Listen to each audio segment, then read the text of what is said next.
Good morning. That's what I'd like to say. It's a beautiful day. Well, we're expecting a lot to be happening. And remember, we've been doing this for the past 5 days as we bring to you the latest in terms of what's been going on around the country. Remember, we are also giving you the latest results as they have been verified by IEBC. And that's what you had been seeing on your screens earlier on. My name is Shiksha Arora. Of course, I'm going to be joined by my co-anchor, David Wahome, as we continue to just analyze and crunch on the numbers. And of course, this is something that I think is very important as we continue to get more verified results. IEBC is doing so all night, so make sure you stay right here because we'll be giving you the latest in terms of the elected members of Parliament, plus a lot more. Now, let's just take a look at the screen here. And this is Wafula Chebukati, IEBC chairman, and he says the Commission is deeply concerned about an unfortunate incident and calls upon the relevant investigating agencies to speedily investigate this matter. Now, what matter is he talking about? He went on to inform the country that the returning officer of Embakasi East, that's Mr. Daniel Musyoka, was reported missing while on duty at the East African School of Aviation Tallying Center. And he also said that they've tried reaching out to him without any success. A report of a missing person has also been made, and the Commission is deeply concerned. So once again, that's IEBC Chairman Wafula Chebukati giving the latest in terms of this particular news about a missing returning officer that's from Embakasi East, known by the name Mr. Daniel Musyoka. Let's also take a look at what exactly is going on in terms of the Office of the Director of Public Prosecutions. During the day, there have been some discrepancies, there have been some, irregularities that have been reported. And of course, this is a place that we've been getting all that information, starting off with the first tweet. That's actually the pinned tweet on their page that says Honorable Didmas Barasa MP Kimilili will spend the weekend at the Bungoma police station as ODPP deferred charges against him to allow the homicide detectives to complete investigations, and he will be presented in court. That's on Monday, 15th August 2022. Remember, he is charged with allegedly shooting a man, and of course this is during the elections. He had 24 hours to present himself, and he did so, after which this is the latest. That was 9 hours ago. But yes, just to bring you up to speed of the incidents and of course the occurrences of the entire day. Now, moving on, ODPP also tweeted this, saying the ODPP Nyandarua has charged George Chege, presiding officer at Kianda polling station, for failing to submit the 39A form for women member of National Assembly. That's the women rep form. And when he got to Karao High School constituency tallying center, Chege alleged to have accidentally sealed the form in another box, but upon opening the box, the form was still missing. The accused will remain in police custody until 15th of August. That's on Monday for plea taking. Moving on, another tweet here from the ODPP, and this is about what's happening in Kiambu. It says ODPP is following up a case where Moses Kanairu, presiding officer at Kino Vocational Training Tallying Center, allegedly failed to announce the results of the women rep for Kiambu County. Investigations are still ongoing on this matter, and they will come up for mention on Monday, 15th August 2022. So it seems like Monday is when we're going to be knowing more information and of course getting more details about all these cases. Now, let's just take a look at another piece of information that we got today. And of course, this is something that has been trending the entire day on social media, as Nakuru County, that's the county of women leadership, and the top 3 positions were taken up by women. That is the women rep by Honorable Liza Chelule. We also had Susan Kihika, who took up the post of the governor, and Honorable Tabitha Karanja, who is now the senator of Nakuru County. Also in Nakuru County, we had several members of parliament. We have Bahati Member of Parliament Irene Njoki, MP of Naivasha Jane Kihara. We had Member of Parliament of Gilgil, that is M. Wangari. We also had MP of Njoro C. Kathambi, and MCA of Bahati, Honorable G. Mwangi. So yes, this is the latest in terms of women in leadership. Of course, we have seen the entire day, there's been news that lots of women are coming up, and of course we have seen that parliament has been taken up by very many women in comparison to last election, in terms of governors, in terms of senators, in terms of women rep. We also had news that in Machakos, the top 3 seats have also been occupied by women. That's, of course, Wavinya Ndeti of Wiper County. She is the governor-elect for Machakos after the former Katiani MP had previously unsuccessfully vied. I remember she vied in 2013 and 2017, and third time round she managed to clinch that particular seat. And we will definitely be giving you more details with regards to the spots that have been taken up. Remember, I was telling you about the governor spot in Machakos County. We also have the senator spot that was taken up by a woman. That's Agnes Kavindu and Honorable Joyce Kamene, who is the county women rep. So yes, that's the latest in terms of what has been happening, the top stories today with respect to the numbers that have continued to trickle in. These are the final results that are coming in for different constituencies, courtesy of IEBC. Remember, the tallying is still ongoing, and we'll be giving you all these results live as they come in. But before that, I'd also like to just get more information with regards to what we have in studio. We've got Wahome, who's going to be speaking to our analysts and having a very engaging conversation about the occurrences of the day. Hello, gentlemen.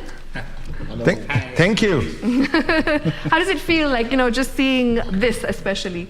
I feel like this is something that's it's very different. We haven't seen this before, and it's a milestone, especially in this election. We've got 2 counties where the top 3 seats have been clinched by women. Yeah, why it's not for Machakos, I would have said that the solution for Kenya achieving the 2/3 gender rule is to declare a county a city. Then women will be elected. Nakuru County, that is. But Machakos has spoiled that hypothesis. Okay, Machakos is coming very close. Yes. But it's a good thing. Yes. It's very heartwarming. 100%. Yes. Wahome, what do we have today? Well, actually, and the man who spoke is Kambale Tayo. He's managing partner, Africa Social Financing Center. He is on my left, and we've got a communications expert and journalist, Awino Gilbert. He prefers to be called AG, but I won't call him AG. AG is the Attorney General. So you haven't been admitted to the bar yet, have you? No. Not yet. Not yet. So we'll go with Awino Gilbert. So we're going to be having conversations around this because there are a lot of things that are coming up from these elections. And you could see from the office of the Director of Public Prosecutions that culpability for electoral offenses is now down to officers who are at polling station level. And remember, there are 46,200 plus polling stations in the country. You can imagine that any time you vote, there's a person who's in charge of that station, and there are the 3 clerks who are there issuing those issuing the ballot papers. If you were to do that 46,000 plus times 4, we're talking about close to 200,000 people who are involved in the elections directly at the primary level. 200,000 people. And if they bring a problem, it turns out to be national. So it means that deal with it at the root. Rather than, for example, pick a paper like this, because it's got a simple dot over here, just look for how to deal with that dot, rather than dump the entire paper away. That is what has been said. The process turning out to be very important.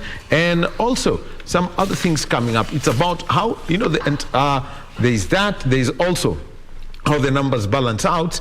And when we're talking about Nakuru, for example, what Shiksha hasn't mentioned is that Bahati Ward in Nakuru constituency voted 5 piece because there's no woman who's running for the presidency. So 5 women were elected through the Bahati process. But we were having a conversation and with Tayo, and he said Taita Taveta County is going to create what is being referred to as a bloated wage bill, because they have, of all the elected MCAs, only 1 is a woman. Yep. And let's just put it into context. If you've got 20 MCAs and you've got to achieve the 1/3 gender rule, and this is a decision that was reached by Chief Justice Emeritus Dr. Willie Mutunga when he was still in office, is that the county assemblies had to do it immediately. So which means if you've got 20, you need to nominate 10 women. Then you've got 30 MCAs, 10 nominated who are women only, and the 20 elected who are all men. The 1/3 gender rule works. So we're going to be looking at the specifics of Taita Taveta County. plus also what the numbers mean eventually when it comes to balancing this out and understanding the process. Plus, what else will we be taking a look at? The number of women MPs. Caroline Jenga did do a piece today, and minimum 15 employed. And for the 1/3 gender rule to work in the National Assembly, you require 66 women elected in the 290 constituencies. For it to be absolutely clean, you need 67, and you add to the 47 women county members of the National Assembly. That way, the 1/3 gender rule then will have been achieved in the National Assembly, plus the other things that we are seeing and how it works out. For example, we had an odd case today of somebody winning in every polling station in a constituency. He was not running for president, unlike would have happened in 2007. This did not happen in Kasipul Kabondo. It did not happen in Ainabkoi. It did not happen in Madeira. It did not happen in Makueni, in Mwingi North. It happened in the capital, Nairobi. That is not something that would happen normally in the current constitutional dispensation. So those conversations and about the people elected and what these numbers are telling us are going to be happening over the next few hours, plus also keeping up with the Independent Electoral Boundaries Commission, giving us periodic updates on the announcement of the verified presidential results. We are at 35 constituencies now. Remember, we've got to deal with 291. The 291st is the diaspora. And straight into our conversations now. And Awino Gilbert, as a communications expert, and from what you have seen, over the last 4 days, so to speak, I'll just speak from your side, your outlook on how the general election 2022 has been carried out. I think IEBC has done better than it did in 2017 and even in 2013.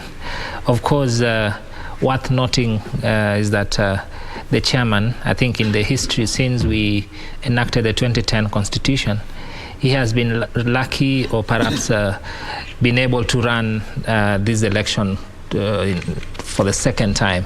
What we saw is that Isaac Hassan just did a term.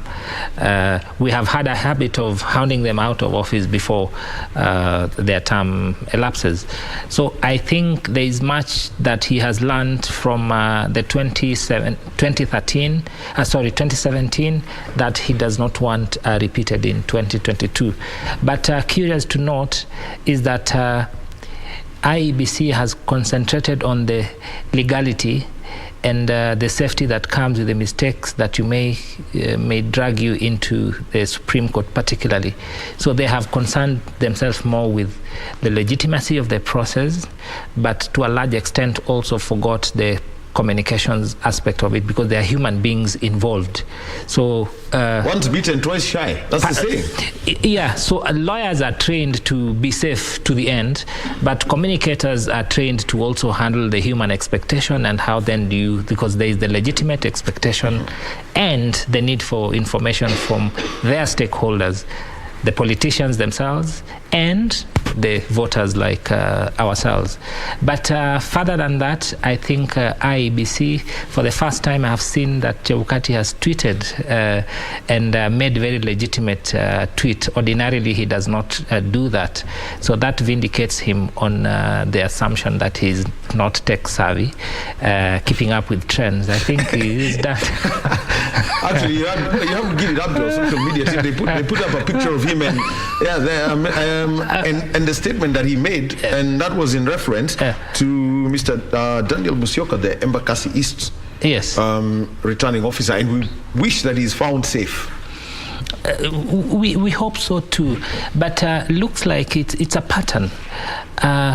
In 2017, Msando, just before elections, disappeared. We hope that it doesn't. It's not a part. Yes, because this is a case, but you see that, I mean, there are different cases, but I mean, the other one took a couple of days, but at least this is coming and they're saying everything's being handled. Yeah. So, Tayo, let me come to you. Your overall outlook of the 2022 general election.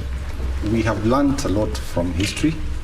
And it's good that to see that every institution has tried to redeem itself. The judiciary set a precedent and did what people thought was undoable, and they have now created a precedent where everyone wants to learn from it. We must give it up to IEBC. I think they have taken transparency to the next level. They've caught not just the media, but all the other stakeholders, unawares.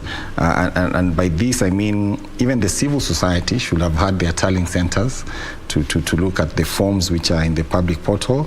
The observers, they should up their game and not just observe people voting in queues and all that. They should go and sample results and even tally, because that needs to be done, so that at the end of the day, when the declarations are made by the IEBC, all the stakeholders and observers should be able to say these results are congruent with what we have. We've seen the role of technology coming in big, and I think we need to learn from what is happening now at Bomas. The way we were talking that the KCP exam has been done for years. We used to shade the answers, 50 questions plus, and all these are marked using technology. So we really need to think. We have 5 years to prepare for this, and we need to do something with what is happening at the Bomas. What I like more is that the law is biting. You know, if you want a job and you're given a job in the polling station, you must know it's a serious job. You know, you can't lose a paper. How? So anyone who is managing the process must be serious. They must know that this is something which has, national consequences. I mean, petitions are costly, by-elections are costly. So let's handle each and every tool of election with the care that it calls for. Yeah. All right, and we're going to start with the first one, and this is a whole series of arrests that have been made in Mombasa County. And this was Tuesday, Wednesday. There was one presiding officer who decided that they're not going to tally the ballots. That person was arrested. We've had the case of Mr. Chege in Kianda, yep, who lost a form. Yep. Moses Kanyaru in Kino. We had others, even before the elections took place, who were found to have had inappropriate contact with the candidates. Yes. So, and they were fired and replaced. Before the elections started on Tuesday, already about 10 people had lost their jobs. And I'll start with you, Awino. Yes. The credibility at the moment, and from the way these elections have been designed, is that they're designed to take place at the polling station. Yes. Then move up to the constituency, and depending on what kind of votes you're talking about, the county and this, by localizing it and putting the responsibility right at the foundation of this. Well, how has it changed the whole spectrum and perception of this? Actually, that's how it has been, only that, we go to courts for interpretation of the law. So the Maina Kiai case versus IEBC that we make reference to, it's because the courts pronounce themselves on basically what's supposed to happen. But the success, as well as the rating that we give to IEBC, it is too early perhaps to say this is a better performance, even though the indications are that they are actually making deliberate attempts to perform better than they did last time, and are even communicating better than they did last time. However, the information that is out there, especially the arrests prior to the elections, during the elections, and even those ones that you have enumerated, is that really, if you're going to take up a job, then you must be prepared to take the responsibility that comes with it. Nobody's going to bear your responsibility, especially for your missions and commissions. So I think it's because we have always lambasted Chebukati for not doing his work, yet we forget that he's only the returning officer for the presidential election. There are 290 for the constituencies and for every station, for all the stations, there are also presiding officers. So I think in that case, the collective responsibility is a good show. Yeah. Now, here is something, and I would like to quote what Chief Justice Emeritus David Maraga said on the 1st of September 2017, and he said, "The greatness of a nation lies in its fidelity to the Constitution, adherence to the rule of law, and above all, respect to God." For these people, for the presiding officer, or for anybody who's going to work in a polling station or as a returning officer onwards, there is the fact that they're signing, one, a code of conduct, and number two, they also took up an oath of secrecy. Yeah. And that means anything you do after that is going to follow you for the rest of your life. Yeah. What message has been passed from what we've seen, Sheikh Sharid, of the ODPP Twitter handle, and also from the actions of, from the announcements of those who are apprehended before the process started? You know, as Kenyans, we have been called many names. We are litigious. Litigious, yeah? Yes. Mm-hmm. We also are very vocal and all that. We complain a lot. We like pointing fingers. And the outgoing president said once that security starts with you. I want to extrapolate that and say patriotism is not for the leaders only. It's universal. Each and every one of us must love this country to the extent that you do your work as if you are the only person responsible for the consequences of whatever you're doing, be it in fighting corruption, be it in going to vote, be it in counting the vote. Whatever you're doing, know that it has a consequence, and that consequence affects everyone. And I think that's what we are seeing now, that I'm not just a voter, I'm not just a presiding officer. What I'm doing matters, and the law bites, the big and the small. And if we are able to, contextualize this, institutionalize this, and all Kenyans know that I'm not just a passerby in this country. Whatever I do, no matter where I am, however far from Nairobi, however far from Bomas, it matters. The OPP will come for me. So be careful, do what you need to do as per the law. And we've seen this. The police are arresting people with barcoded material. If they are called non-strategic papers or whatever it is, everyone wants the country to work. And I think we need just to fan that flame, this patriotism that is coming out. The institutions need just to work. Don't do extra. Just do what you're supposed to do, and we will see the country changing. So that's what I want to say. And the bit about respecting God, I think, the moral compass comes. Don't just say, for the fear of God, please do the right thing. Please do the right thing, so that we all love this country. We want everything to move on. Let's not just blame leaders. Let's do what we can. And with that, then we have the moral voice of holding our leaders accountable. Yeah? Yeah. Yeah. All right, Awino, let me come to you. Yes. And this is where we would like to, the conversation has always been, we need to let institutions work. But for a very long time, we've always focused about the face of the institution. Let's just think of this body.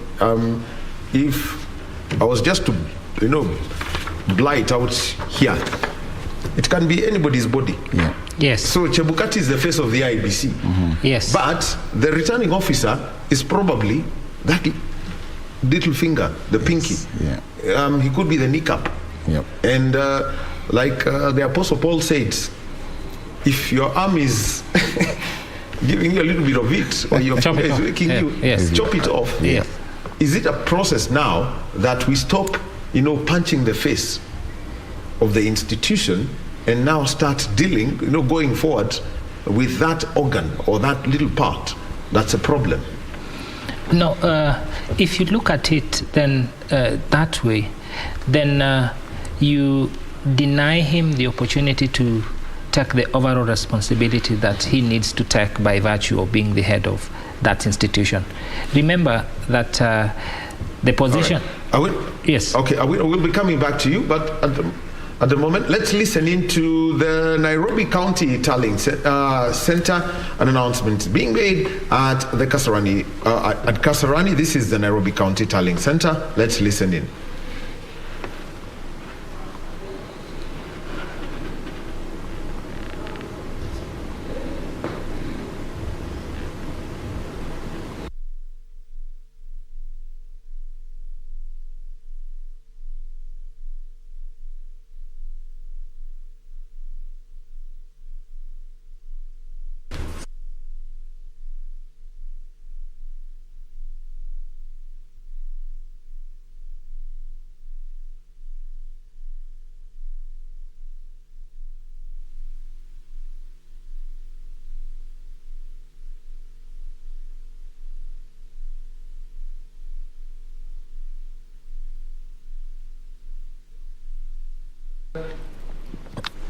Pictures that you're seeing, one is from Kasarani, which is the Nairobi County Tallying Center, and the other pictures that you're seeing are from the Bomas of Kenya, which is the National Tallying Center for the presidential vote. Remember, the County Tallying Center, it takes care of the governor, senator, and county woman member of the National Assembly vote. 3 offices being taken care of at the lower picture on your screen, and the upper picture is the presidential one. So we come back to you, Bueno, and we were talking about, the balance between the responsibility where you've got the face of the institution, for example, in this case of an independent commission, it's the chairman, but you probably have got 2 or 3 wrong people down there. Yes. So how then do you balance? The buck stops with the chairman, yes, but the people who are giving the chairman the bad name are probably somewhere down, way down.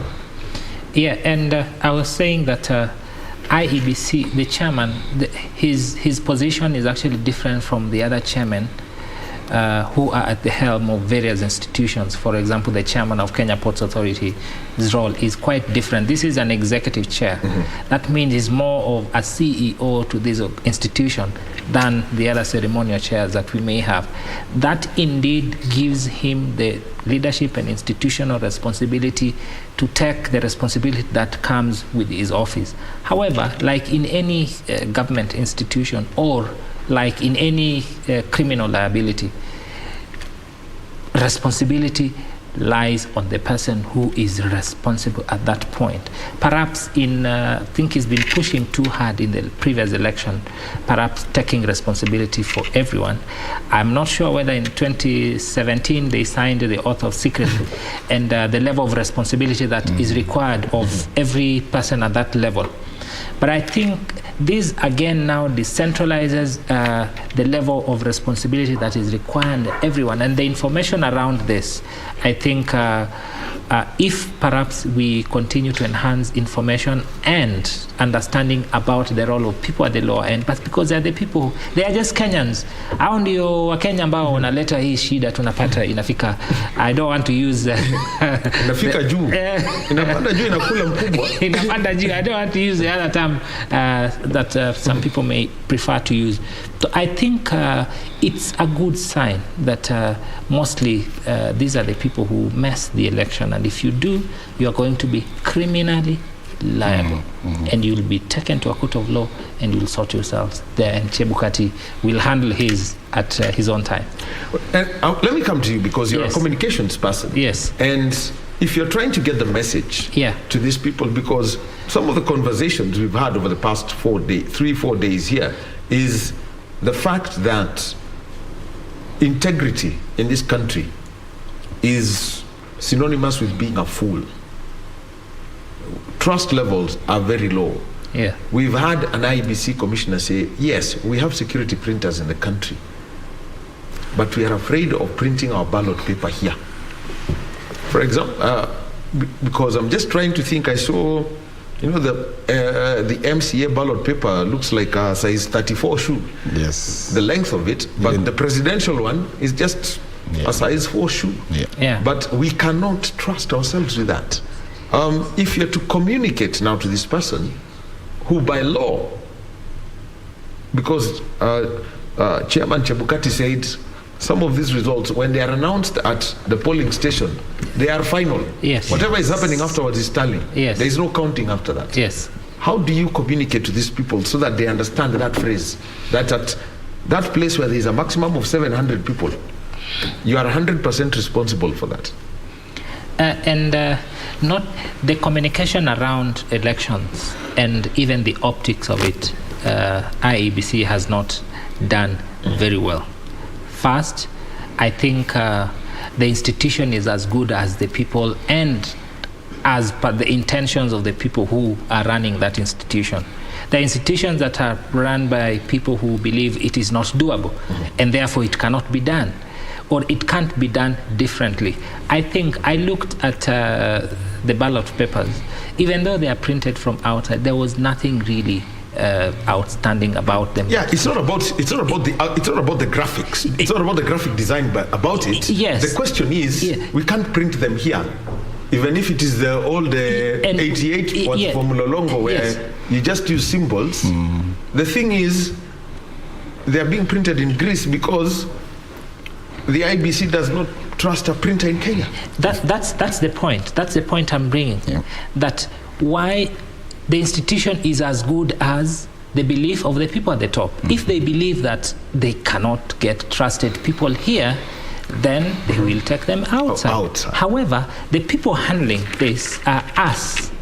So what is this trust that is applicable when it's the time for printing, but when it's the time for execution? If I'm dishonest, I will always find a way. The point I'm bringing home is the message around that is, sometimes I think we underestimate the capacity of Kenyans as far as integrity is concerned. I think there are Kenyans of goodwill who are able to do this, but they have to be given a chance. For example, the allegations of ballot papers that were found with an IEBC official. It was not found by the politicians. It was a cop who got that person and arrested and informed these people that we are actually trying to put this person in country in order, but these are the people who are messing up. So I think until people are given a chance, if you call me a thief, then I will steal, even if my intention is not to steal. So the optics of it is that I think we have been made to believe we can be worse than we are. Then we just give you what we think you are. So the point further that I would want to Bwana Wahome is that we just because we don't trust ourselves, we take this thing abroad.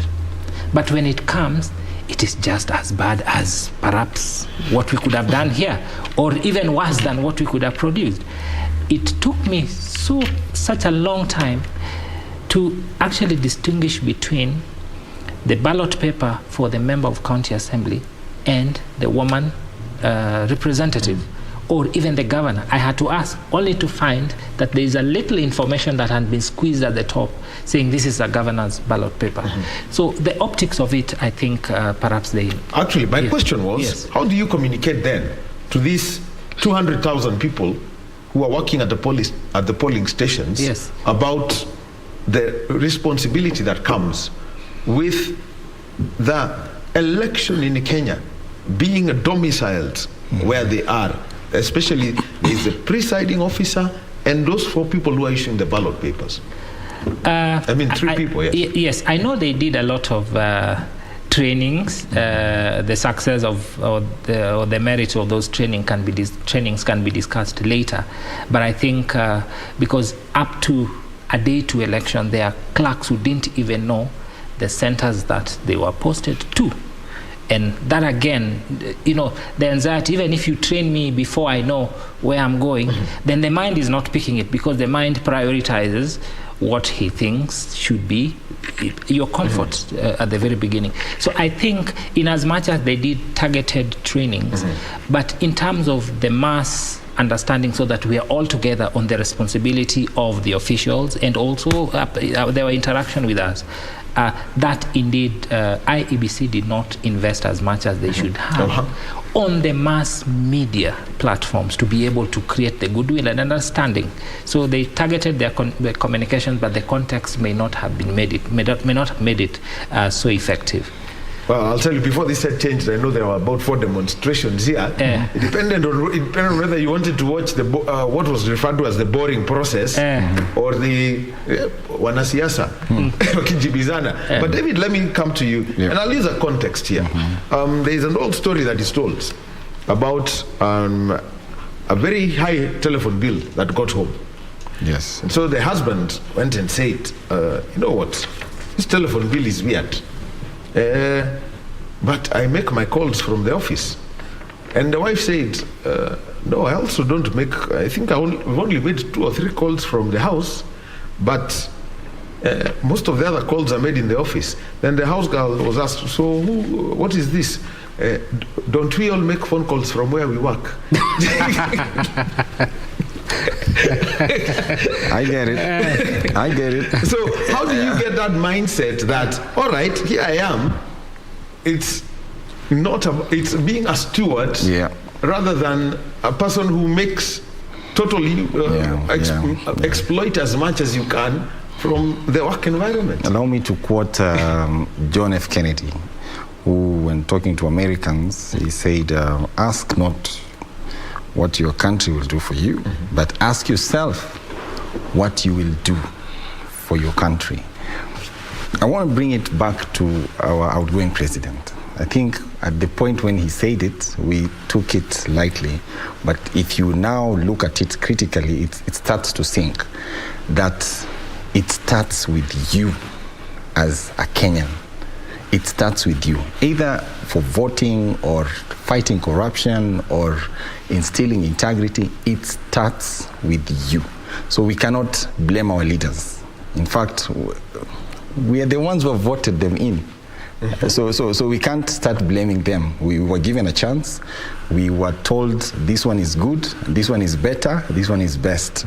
And we have made our choice, and we're just waiting for the declaration.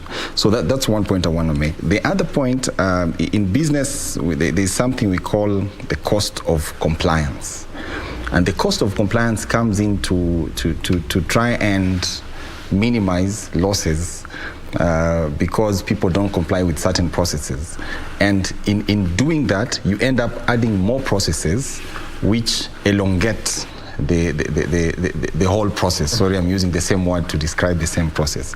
And to bring it home and contextualize it with what you've asked, in Kenya now we're having something which I want to call the cost of integrity.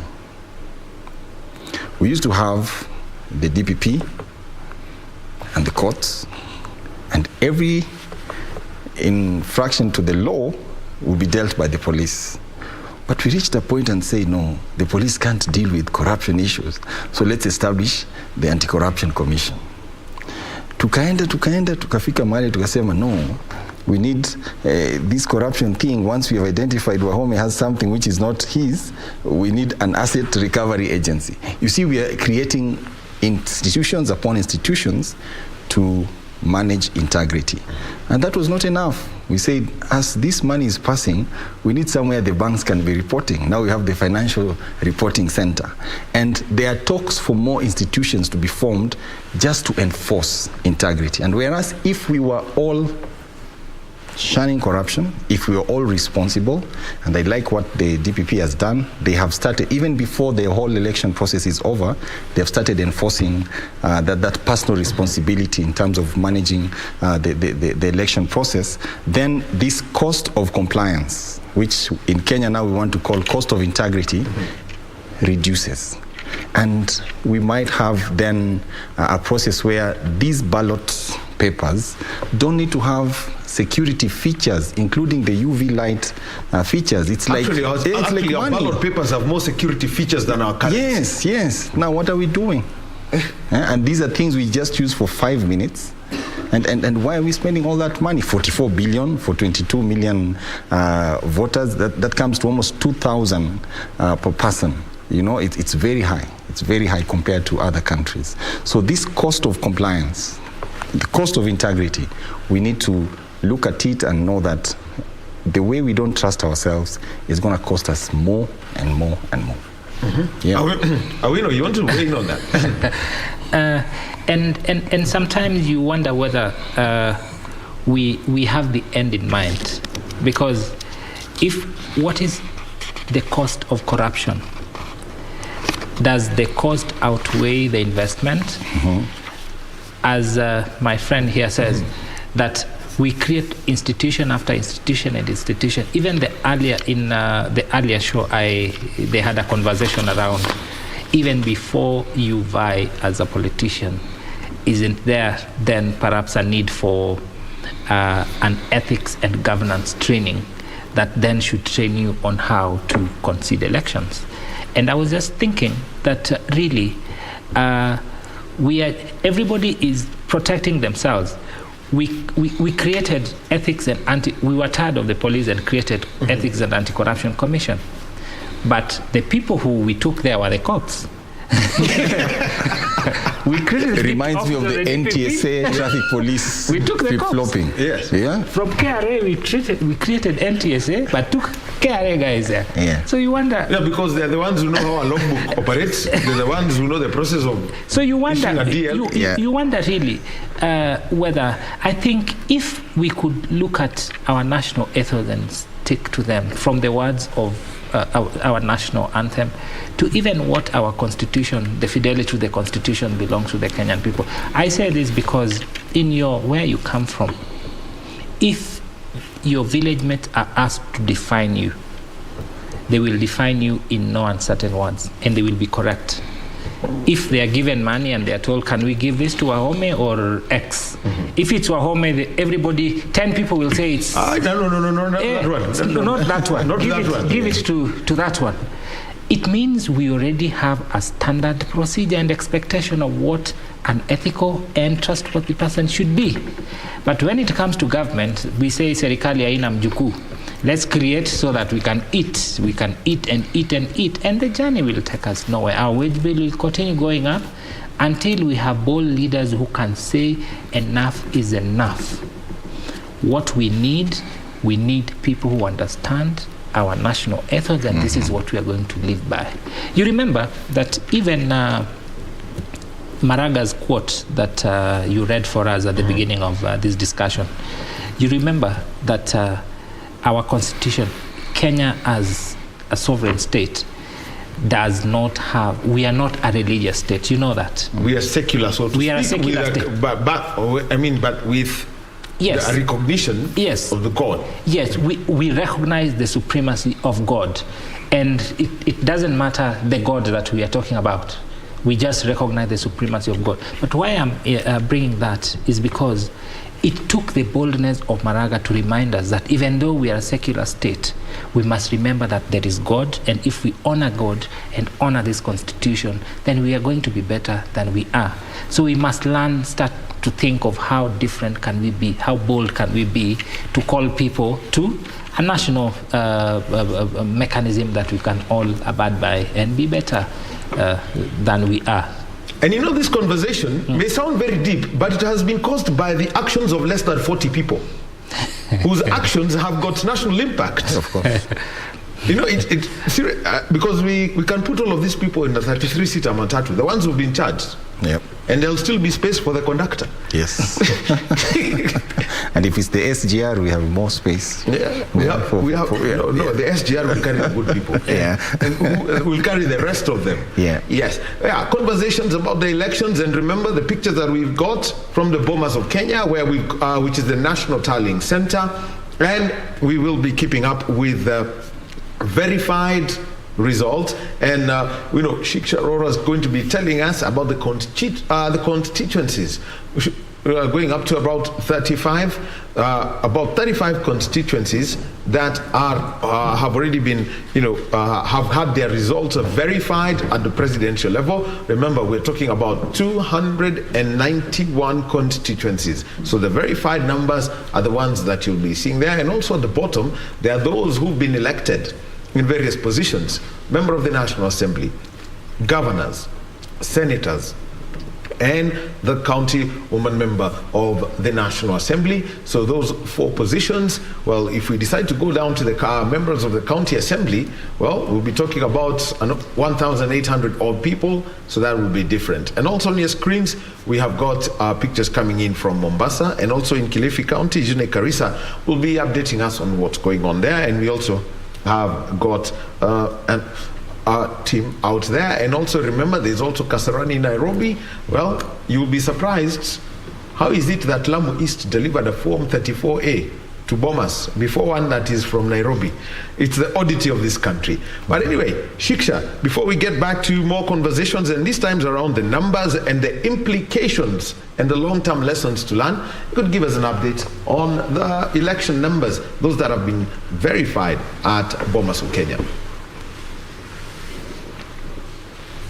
All right, thank you very much for that, Wahome. Now let's just take a look at some more, of course, seats that have been taken up in terms of members of parliament who've been elected, members of parliament, of course, who have not been elected this time round, governors, senators, and so on and so forth. We'll start off with Fatuma Masito from ODM party, who has been declared the new Kwale County woman representative.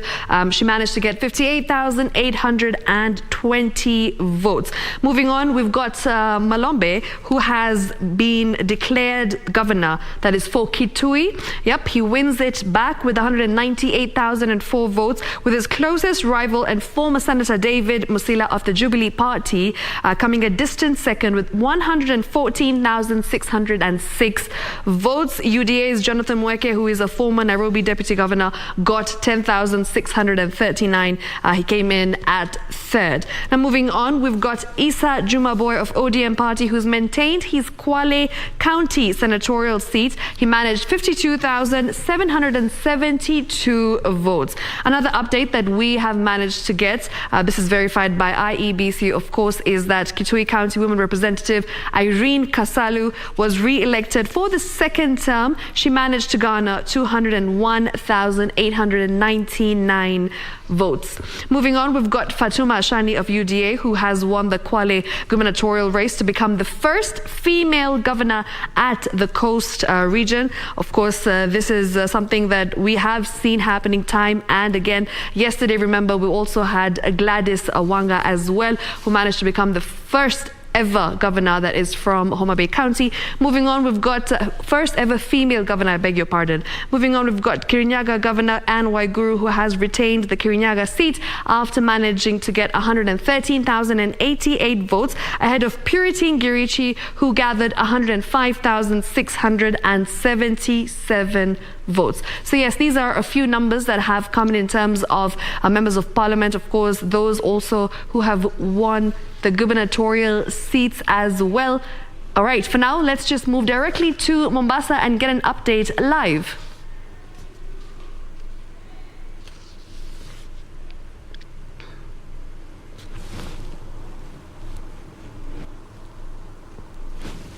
Cast 263,106, rejected ballots 7,049. Total valid votes 263,106.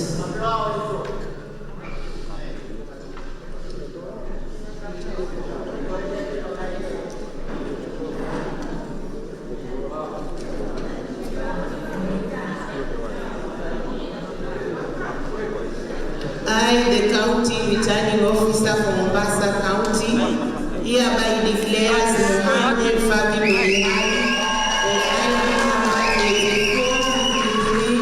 8453212 as being elected as the senator for Mombasa County in the elections held on 9th day of August 2022. Thank you.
And of course, that is Mohammed Faki, who has been re-elected as the senator for Mombasa County.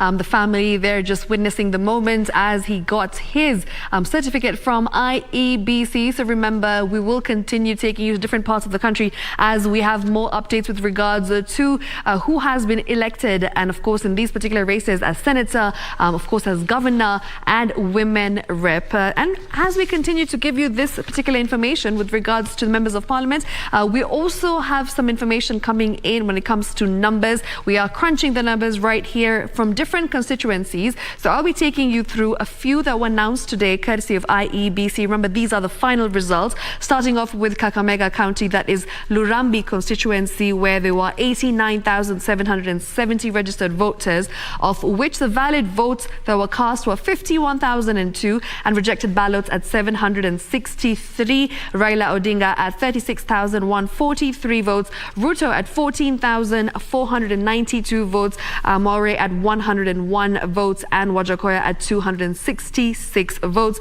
Moving on to Kitui County, that is Mwingi West constituency, the registered voters stood at 57,138, of which the valid votes were at 37,789, rejected ballots at 328, of which Raila at leading there 26,470 votes, Ruto with 8,855 votes, and Wajakoya at 302, Maure at 162. In Trans Nzoia County at Endebess constituency, registered voters there at 50,688 votes. The valid votes cast at 32,337. Rejected ballots at 361. And in that particular constituency, Ruto had the lead at 18,255 votes. Raila at 13,954 votes. Wajakoya with 78 and Maure with 50 respectively. In Laikipia West constituency, that is in Laikipia County, the registered voters stood at 118,986 votes, of which the valid votes stood at 78,615, of which 623 ballots were rejected. The winner there was Ruto, leading at 57,192 votes. Raila at 20,943 votes. Wajakoya at 258 and Wahiga is Maure at 222. Moving on in Kakamega County, Mumias East constituency, where the registered votes stood at 50,568, of which the valid ones were at 30,608. The rejected ballots were at 364. In that particular constituency, Raila was leading at 19,467 votes. Ruto at 10,839 votes. Wajakoya at 235 and Maure at 67. Let's now move on to Busia County, that is Nambale constituency, where the registered voters stood at 50,545, of which those that were valid were 33,686 and rejected ballots were at 318. Now here in this particular constituency, Raila had the lead at 28,363 votes. Ruto coming in second at 5,086 votes. Maure at 55 and Wajakoya at 182. In Tarakaniti County, we had, that is Amara constituency, the results are as follows. The registered voters were at 73,248, of which the valid votes cast were at 50,493, rejected ballots at 290, and of course the lead there taken by Ruto at 45,182, Raila at 4,902, Maure at 134 and Wajakoya at 275. Now moving on to Vihiga County, that is Vihiga constituency. Let's look at the numbers there. Registered voters stood at 52,309, of which those that were valid were at 29,888, rejected ballots at 400. Now in Vihiga constituency, we had Raila taking the lead at 17,140, Ruto coming in second. He managed 12,432, Wajakoya at 233 and Wahiga at 84. Moving on in Kajiado County, that is Kajiado Central constituency, the registered voters stood at 65,866, of which those that were valid were at 51,231, rejected ballots at 189. And in that particular constituency, that is Kajiado Central, the lead was taken by Raila at 28,468 votes, Ruto at 22,605 votes, Wajakoya at 108 and Maure at 50. Now Homa Bay County, that is Ndiwa constituency, the registered voters stood at 96,784, of which those that were valid were at 70,923. Rejected ballots stood at 680 and Raila took the lead there with quite a margin at 70,311. Ruto at 460 and Wajakoya at 123 with Wahiga with 29.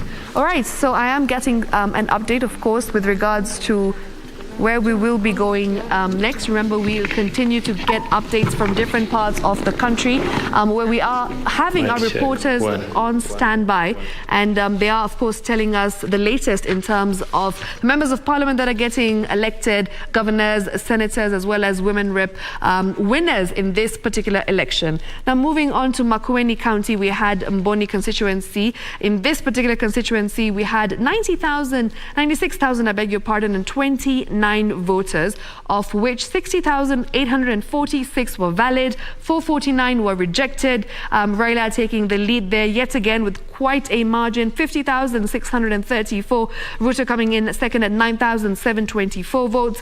Wajakoya at 363 and Wahiga at 125. Now in Homa Bay County, once again, This being a stronghold for Raila. He came in at 48,177 votes, Ruto at 404, Wajakoya at 92, and More at 26. In Kisumu County, we had once again Raila coming in quite at the lead there with 60,040 votes, Ruto with 394, Wahiga with 24, Wajakoya with 67. In Nyamira County, that is Kitutu Masaba constituency, we had Raila taking the lead there with 45,266 votes, Ruto with 23,849 votes, Wahiga, that is 127 votes, and Wajakoya with 285.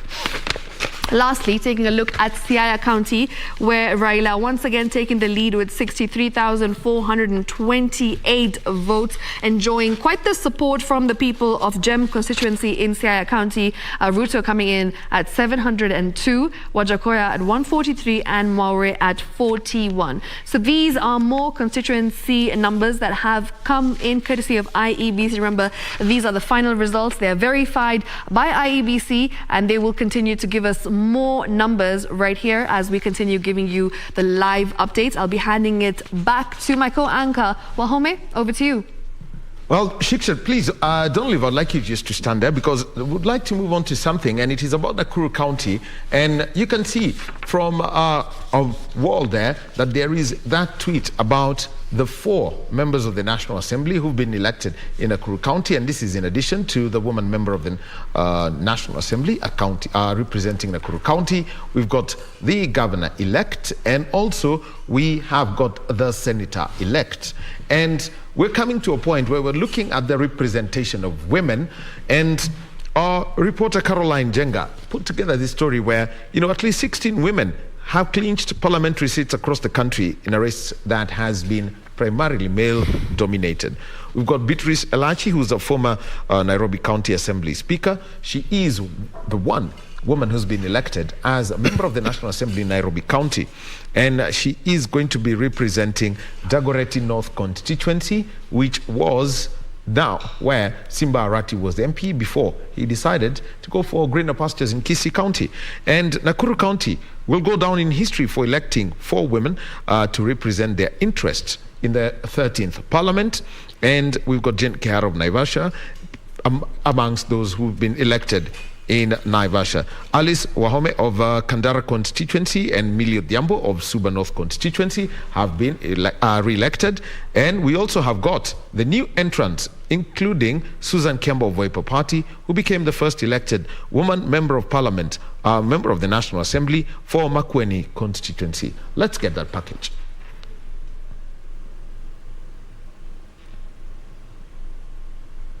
The 13th Parliament will go up after 16 women clinched parliamentary seats. In Nairobi, Beatrice Elachi, who is the former Nairobi County Assembly Speaker, is the new Member of Parliament for Dagoretti constituency. Nakuru County made history after re-electing 4 women to represent their interest in the 13th Parliament. Bahati constituency in Nakuru has gotten its first woman Member of Parliament, Irene Njoki, on a Jubilee ticket. Jane Kehara, the current Member of Parliament for Naivasha, retained her seat, as well as Alice Wahome of Kandara constituency, who both won on a UDA ticket. Martha Wangari of Gilgil constituency retained her seat, as well as Charity Katambi of Njoro constituency.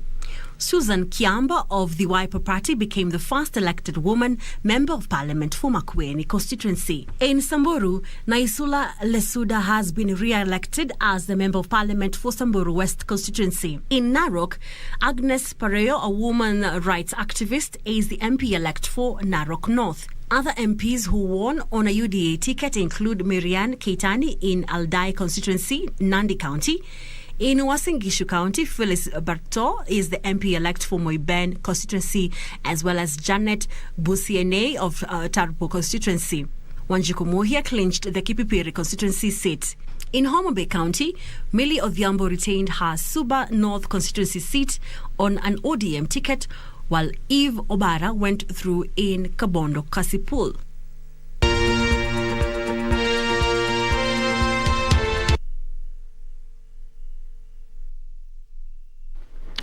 Well, that's a story by Caroline Jenga. We'll be coming back to it, but let's move over to Kilifi County, where our reporter Jenny Carissa is keeping up with the announcements that are being made there. Let's move over, see the jubilations and the celebrations as various winners of various seats receive their certificates in Kilifi County.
Namwambia aje hapa. Alafu numbers.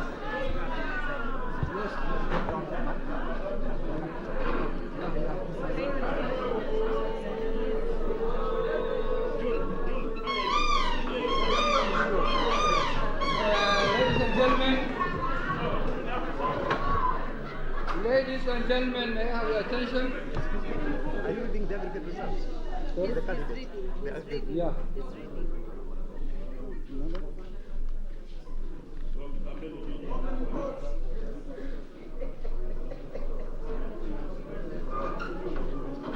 Ladies and gentlemen, the final result for the Senate is as follows. Chilango Caroline Adzanzi, 22,599. Tulumo Benjamin Kai, 69,917. Mazayo Stewart Mwachiro Shadrach, 144,740.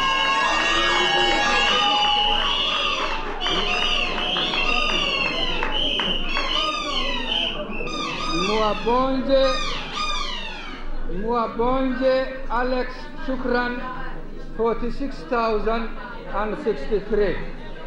So the winner is Shadrach, the winner is Mazayo Stewart Mwashiro Shadrach, 244,740.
And so that was the presentation of the senatorial certificate of election to Justice Retired Stuart Badzayo. He has been elected for a third term as a senator of Kilifi County. So also to be presented are certificates for offices of county governor and then also the county woman member of the National Assembly for Kilifi County. June Karisa is our reporter out there.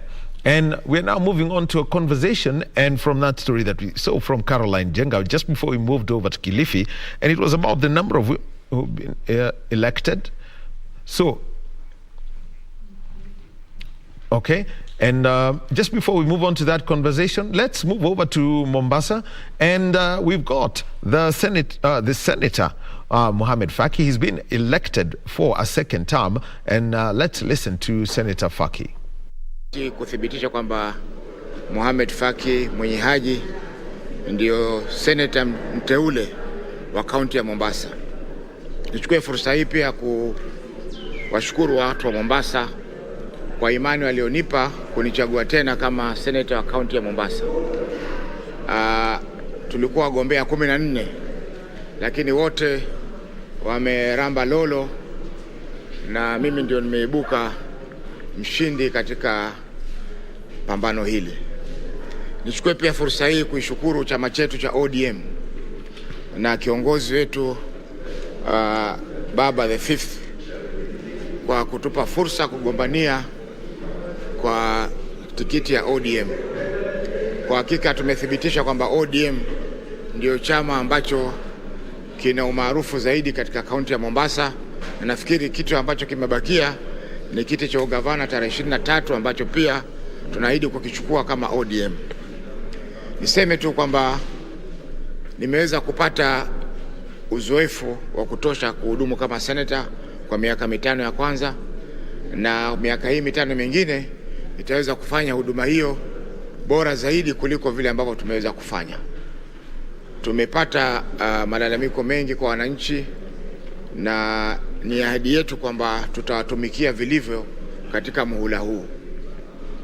Na vile vile pia mbali na kuiweka serikali ya kaunti kuwajibika, tutahakikisha pia serikali kuu imewajibika kwa watu wa Mombasa. Kwa hivyo nachukua fursa hii kuwashukuru nyinyi watu wa habari kwa kukaa na sisi mpaka sasa ili kuweza kupeperusha habari hizi kwa wananchi Kenya nzima na ulimwengu kwa jumla. Asanteni sana, Mungu atubariki. Pengine licha ya nini kushinda, kumekuwa na changamoto kwamba chama cha ODM hakufanya vizuri katika Mombasa. Shida iko wapi? Kulikuwa na changamoto kweli, kwa sababu tumeweza kupoteza kama viti vitatu, kwa sababu tulikuwa na viti 27 kwa muhula 2017-2022, na kwa sasa safari hii tumepoteza viti vitatu kwa UDA sehemu za Nyali, kitu kimoja, viti viwili kwa UDA sehemu ya Nyali, viti viwili kwa Independent sehemu ya Kisauni, viti viwili vya Independent again Changamwe. Kwa hivyo tumepoteza viti 7 nafikiri kama sikukosea, na tutarudi chini tena kama chama tuangalie yale makosa ambayo tulifanya hata tukaweza kupoteza viti hivyo, kwa sababu maarufu wetu kwa upande wa viti vya MCA umepungua na viti 4 zaidi. Kwa hivyo tutajaribu tena tuangalie ni yale makosa ambayo tulifanya ili tuhakikishe kwamba hatutaweza kurudia tena makosa kama hayo, na tuweze kuhakikisha kwamba Mombasa yote MCA wote wamehifadhi viti vyao kwa chama cha ODM. Unaahidi nini wakazi wa Mombasa, kwa sababu kuna shida nyingi, takataka? Elected for a second term, and there's something that he said that at times, I know Awino Gilbert is a communications expert. At times, when somebody says we've lost 4 seats, that is not good. We have to get that corrected. That's something that we must take care of. But right now, over to the Bomas of Kenya, where we've got an update that is being made by the commissioners of the IBC. Over to Bomas of Kenya.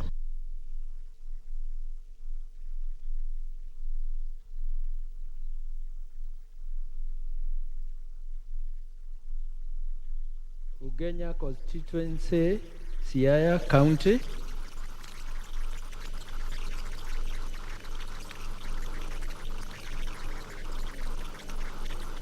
Total registered voters 69,027. Total valid votes 48,246. Rejected 275. Odinga Raila 47,252. Ruto William 842. Waihiga Mwaura 49. Wajakoya George 103.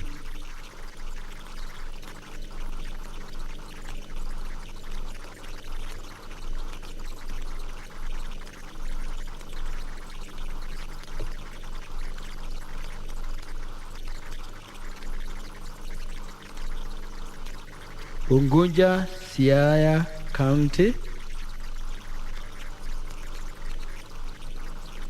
Total registered voters 60,114.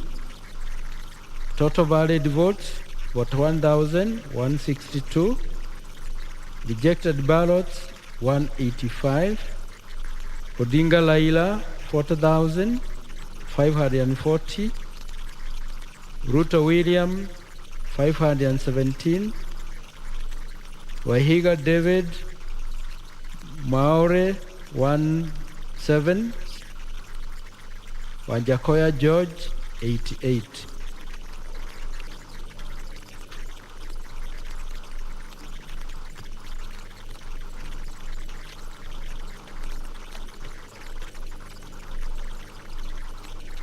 Muhoroni constituency, Kisumu County.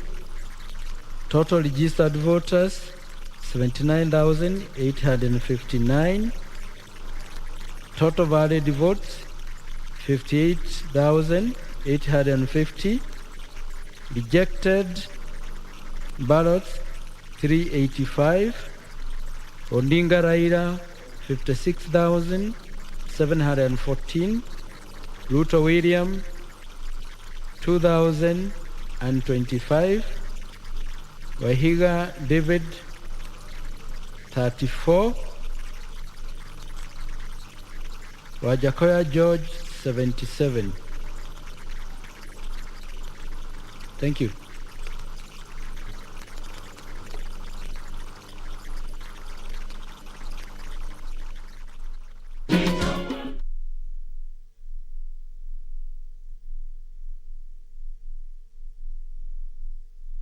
Kenya inajitawala.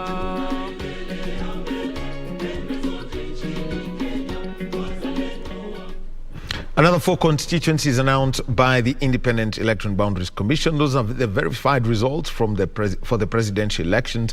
And remember that once they are verified, they are entered into Form 34C. Form 34A is at the polling station level. At constituency level is Form 34B. And at the National Tallying Center, they all enter Form 34C. And the presidential certificate has got a name. It is numbered 34D. So remember, also, we've got an update coming in from Kasarani, which is the Nairobi City County Tallying Center. Jacqueline Masharia with an update from there.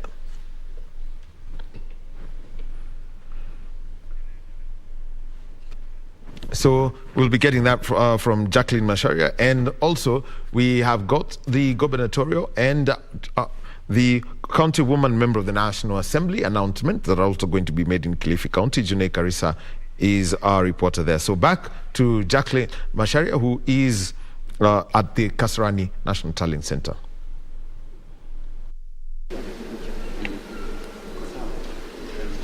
Well, we are live from the Kasarani Sports Center here where it's the Nairobi County Tallying Center. Remember, Nairobi County has 17 constituencies with 2.4 million registered voters. Here today, 8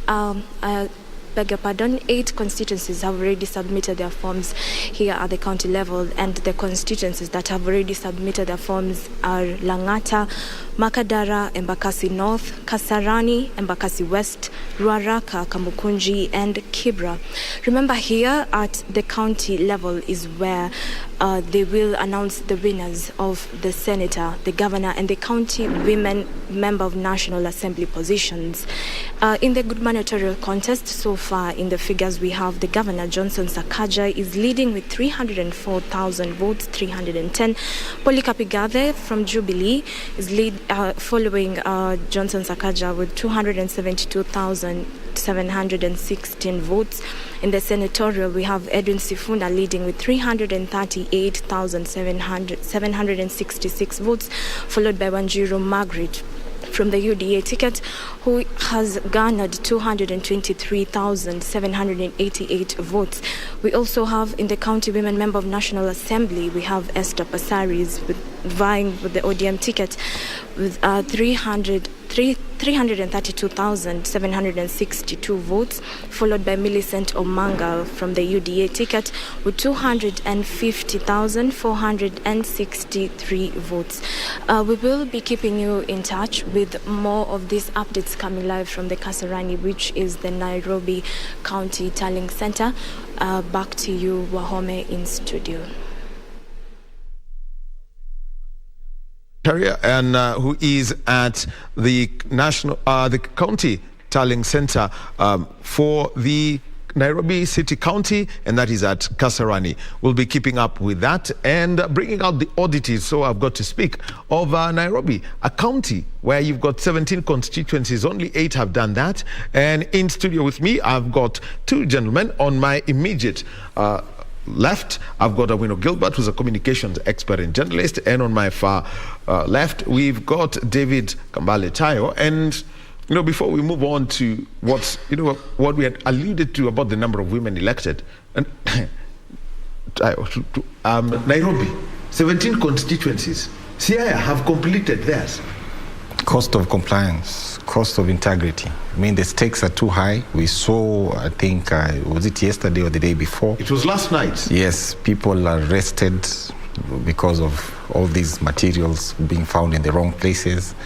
So you see, all those things create doubts in the process, and things have to be done slowly to satisfy many people.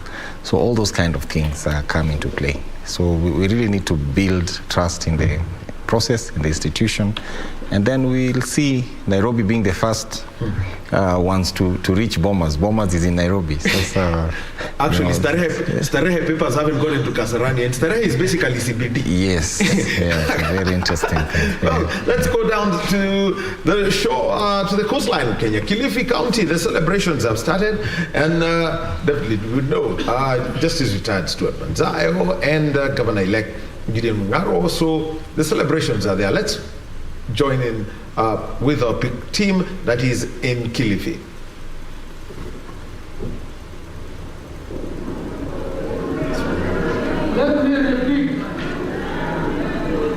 Let me repeat the last one. Mungaro Maida Gideon, 143,773. Therefore, in the powers bestowed on me, I declare Mungaro Maida Gideon as the winner.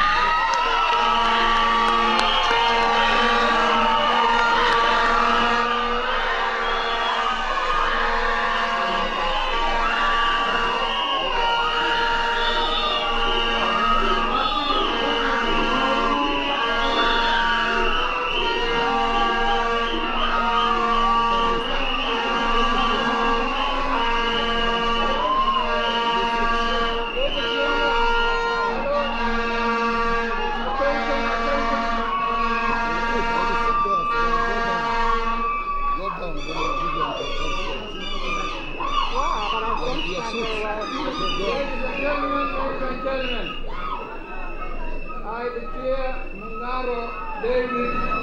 Mungaro Maida Gideon as the winner of the gubernatorial election.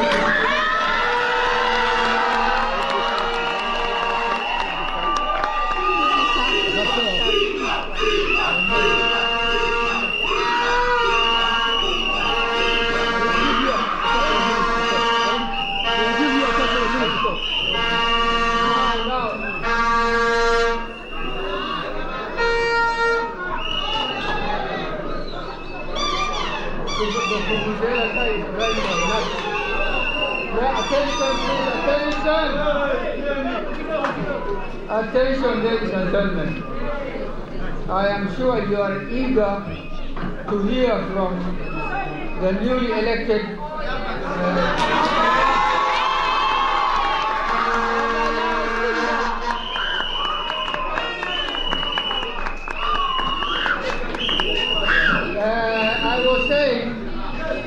I was saying you are eager to hear from the newly elected leaders.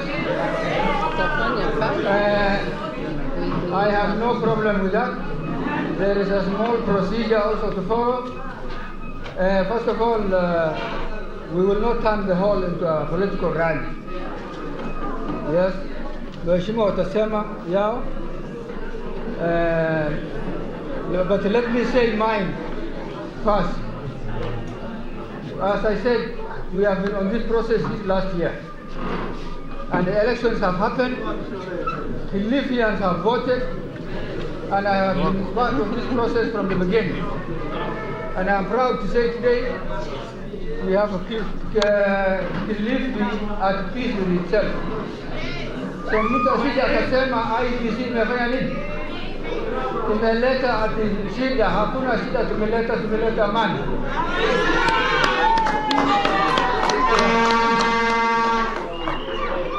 Kwa hivyo sasa viongozi sasa jukumu ni yenu kudumisha hiyo amani, na katika hii harakati ya kuzungumza, ile nidhamu uliowekwa ni ule ya Senate, Councilwoman Rep and Governor. But if they agree among themselves who is going to speak first and so, I have no objection either. So I will hand over the microphone to the senator, but if he wants to kumpisha governor, no problem. You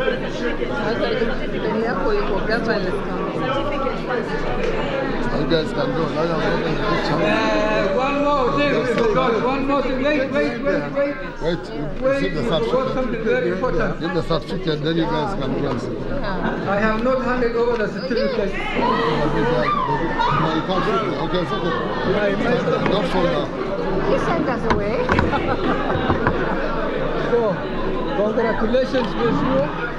You can hold you guys if you want, but you can hold.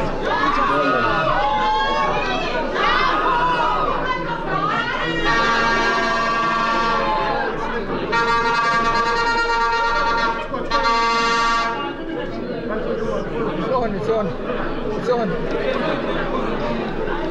Okay? Another picture? And then me and the G now. Put it down. Otherwise you will close in your face. Senator, it's called the women's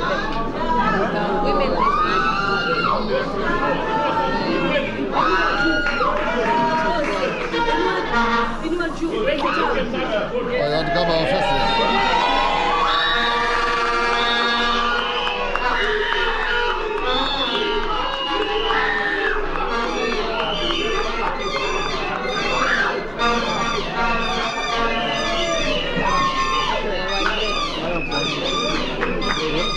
Let me call the lady. For 1 minute. Let them speak long. What's that?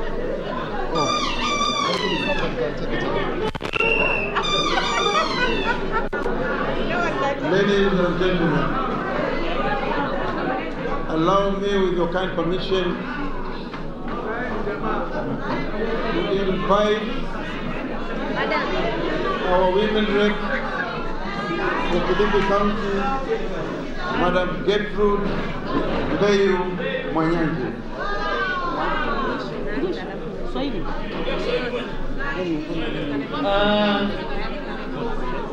Wakilifi wenzangu, kwa jina naitwa Mheshimiwa Gertrude Mbeyu Mwanyanje. Niliyechaguliwa leo kwa mara ya pili kwa kiti cha uwakilishi wa jimbo la Kilifi ndani ya bunge la kitaifa. Ni furaha yangu kuwapongeza nyote kwa kuwa na imani nami kwa mara ya pili kwa kipindi hichi cha miaka mitano tena kuwatumikia wenyeji wa Kilifi County. Nataka kuwaomba, siasa imeisha, tuungane sote, tubadilishe Kilifi, tuungane sote, tulete amani Kilifi. Nataka kuwashukuru wale wenzangu wote waligombania hichi kiti kwa bidii zao,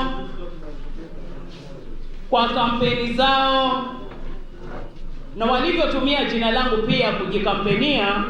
Mimi nataka kuwashukuru zaidi. Mungu awabariki, atupe amani Kilifi.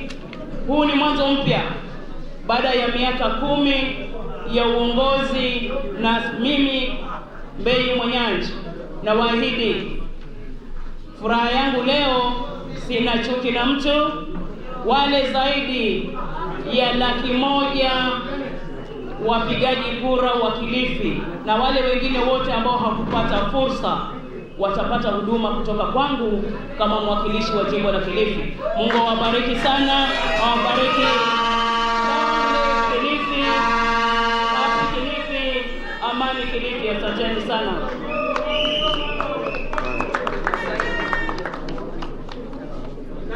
Ndugu zangu wa Kilifi, kwanza nataka kumshukuru Mwenyezi Mungu sana kwa kuweza kuweka hai, kuweza kutuwezesha kufanya kampeni zetu kwa amani. Mpaka hivi sasa tumeweza kuibuka washindi.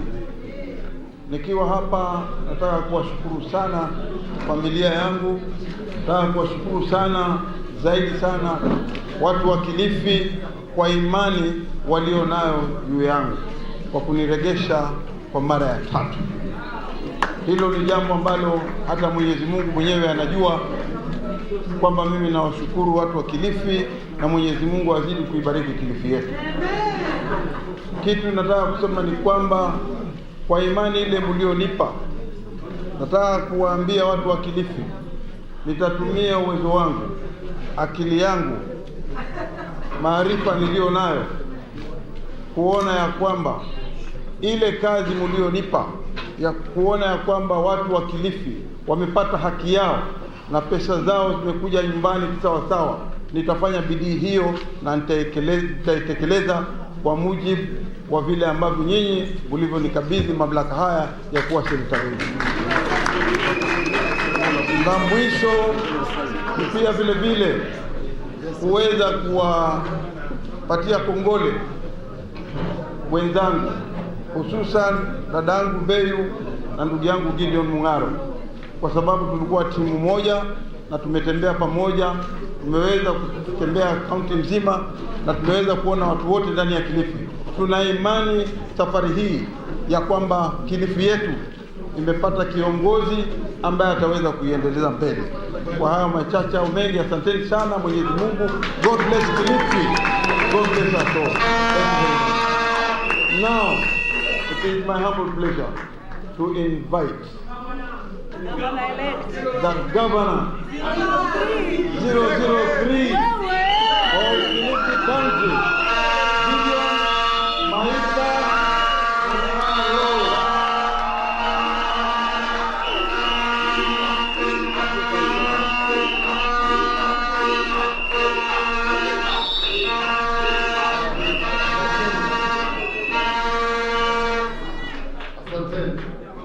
Kwanza nichukue fursa hii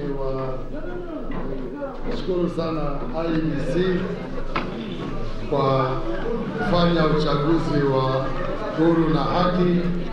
Niwashukuru pia vitengo vya usalama kwa kusimamia uchaguzi huu ambao ulikuwa na amani bila vurugu. Vile vile nichukue fursa hii niwashukuru watu wote wa Kilifi kwa kutupigia kura kwa wingi sana, na zaidi sana ile timu yangu ya kampeni ambayo walifanya kazi usiku na mchana ili kuhakikisha kwamba tunashinda.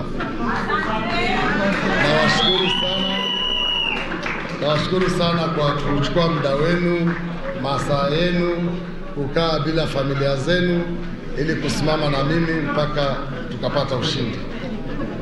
Sichukulii kwa wepesi ile shughuli mliofanya, na niwaambie kwamba mimi nawatambua na nawashukuru sana kwa ile kazi mmefanya, na tazidi kuendelea kufanya kazi pamoja. Vile vile nishukuru familia yangu kwa sababu walisimama na mimi, hawajaniona miezi mingi sana, lakini wamezoea kwa sababu mimi nilianza hii siasa kwa muda sasa. Nafikiri nilianza wakati Ian alikuwa hajui kunaendelea nini. Lakini nataka kusema hivi kwamba ushindi huu si ushindi wa Gideon Mung'aro. Ushindi huu ni ushindi wa watu wa Kilifi, kwa sababu tutaboresha Kilifi, na nawaahidi ya kwamba Kilifi kuanzia leo haitakuwa ile Kilifi ya zamani. Itakuwa Kilifi ambayo ina maendeleo, itakuwa Kilifi ambayo haitakuwa na ufisadi, itakuwa Kilifi itakayopatia Mkilifi dawa hospitali, itakuwa Kilifi itakayompatia Kilifi maji masafi, itakuwa Kilifi ambayo itakuza kilimo kwa watu wa Kilifi. Kwa hivyo mimi nawashukuru na niwaambie kwamba sasa niko tayari kuwafanyia kazi, na nitawafanyia kazi kwa roho yangu yote na nguvu zangu zote ili Kilifi hii isonge mbele.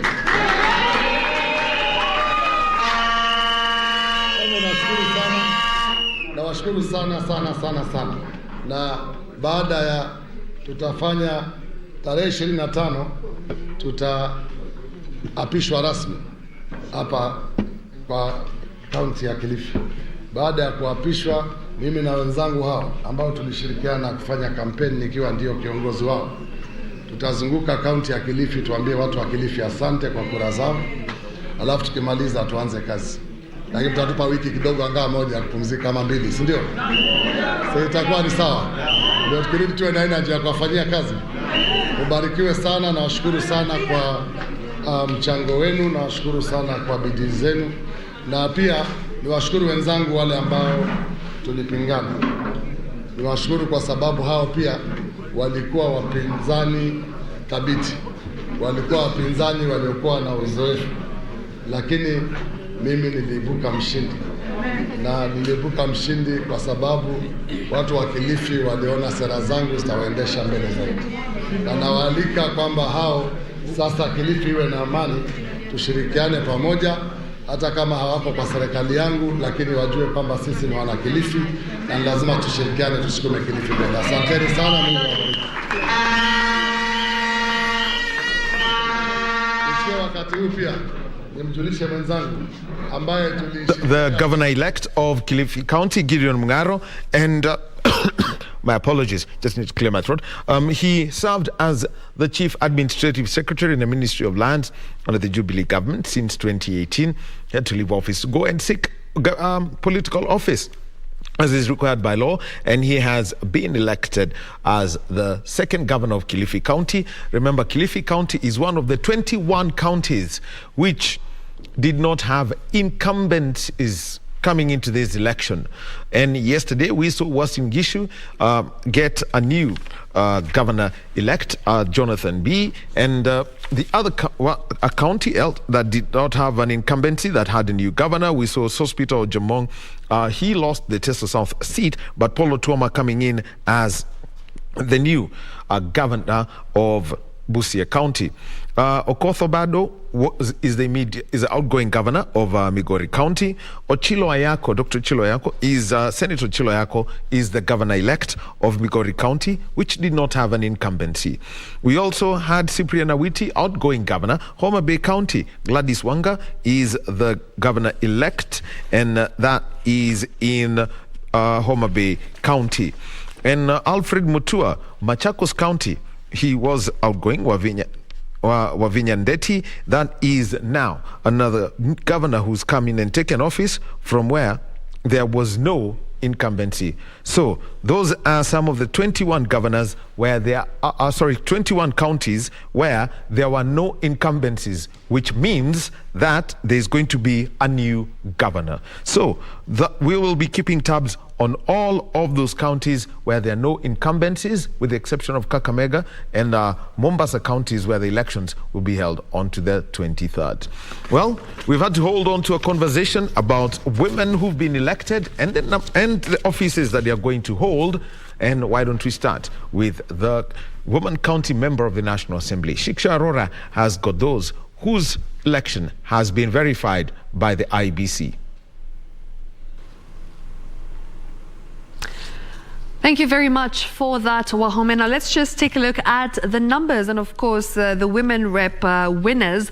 We've got a couple of counties that have their women reps for this year that are confirmed and verified by IEBC as they continue to announce those who've taken the seat and of course clinch this particular seat with quite a milestone. We start off with Migori County, where we had the independent candidate Fatuma Mohammed, who won the Migori woman rep seat. She had 154,538 votes and she beat ODM's Gati Janita, who managed 117,591 votes. Moving on to Kisumu, ODM's Ruth Odinga bagged the Kisumu woman rep seat with 304,293 votes. Valentine Otieno of MDG came second with 80,117 votes. In Homa Bay, we had ODM's Joyce Bensouda, who won the Homa Bay woman rep seat. She managed 284,348 votes, winning independent candidate Maureen Marusha, who came in with 67,037 votes. In Uasin Gishu County, we had Gladys Cholet of UDA. She retained her seat. She managed 292,154 votes, winning Dorcas Jebet of ODM with quite a margin, who managed 54,742 votes. In Bomet, we had Lynette Chepkorir Toto of UDA, who won the Bomet woman representative after garnering 242,775. And of course, second was Senator Alice Milgo of CCM. She managed 43,180 votes. Moving on to Siaya County, we have ODM's Christine Ombaka, who won the Siaya County Woman Member of the National Assembly. She managed 207,748, and radio personality Sela Ayimba of the MDG party came in second with 145,506 votes. Now in Tarakaniti, we had TSP part candidate Susan Gugi, who has clinched the seat with 72,749 votes against Beatrice Kathomi of UDA, who came in second with 68,396 votes. Remember, there are also some that were announced earlier on, the likes of, we had Kitui County Woman Representative Irene Kasalu, who was re-elected for the second term. Irene managed 201,899 votes. So that's something that we just got some details on with regards to the women member of National Assembly elect, the winners of the woman representative seat. And of course, we'll continue to crunch these numbers and give them to you right here. Just earlier on, we were having our reporters on ground in Kilifi. You saw we have the governor, we have Maina Gideon at 143,773.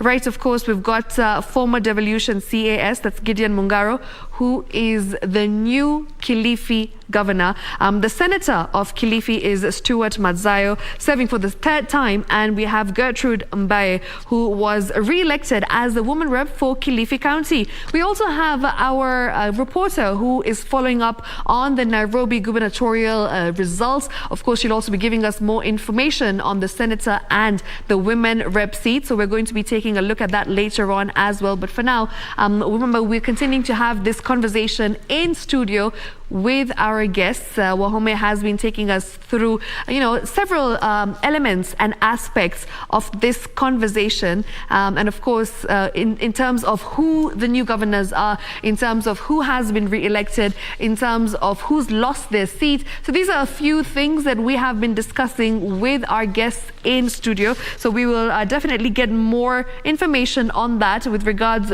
to, this conversation that I feel is very interesting. So Wahome is definitely going to be telling us what he thinks about the results that our reporter on ground has actually given us with regards to the Nairobi gubernatorial seat. Of course, she also mentioned the numbers in terms of, the senatorial seat plus women rep seats. So, Wahome, these are the numbers that she had mentioned to us. Johnson Sakaja of UDA has managed 304,310. Polycarp Igathe, 272,716. Of course, Senator, we have ODM's Edwin Sifuna with 338,766. UDA's Margaret Wanjiru, 223,788. And in terms of the women rep seat, we've got ODM's Esther Pasaris, who's managed 332,762. And of course, UDA's Millicent Omanga, who's managed 250,463. Now, time and again, we've been mentioning that this is the most awaited result, of course, for the capital city and the county that has largest number of voters. You had mentioned that results from Lamu East actually ended up coming in before Nairobi, and this is the most anticipated results. So, what are your thoughts that we're finally going to be getting our results? We might just be hearing who the next Nairobi county governor is very soon. Well, I'll tell you this, at the rate at which Nairobi is operating, I will not be surprised if we get to know who the president is before we know who the governor of Nairobi is going to be. Because at the moment, only 8 of the constituencies in Nairobi, and there are 17, have presented their papers to Kasarani. And we can see that Chebukati is now going to hit 50. He's just about to hit 50. He's hit about 50 constituencies with the verified results at presidential level.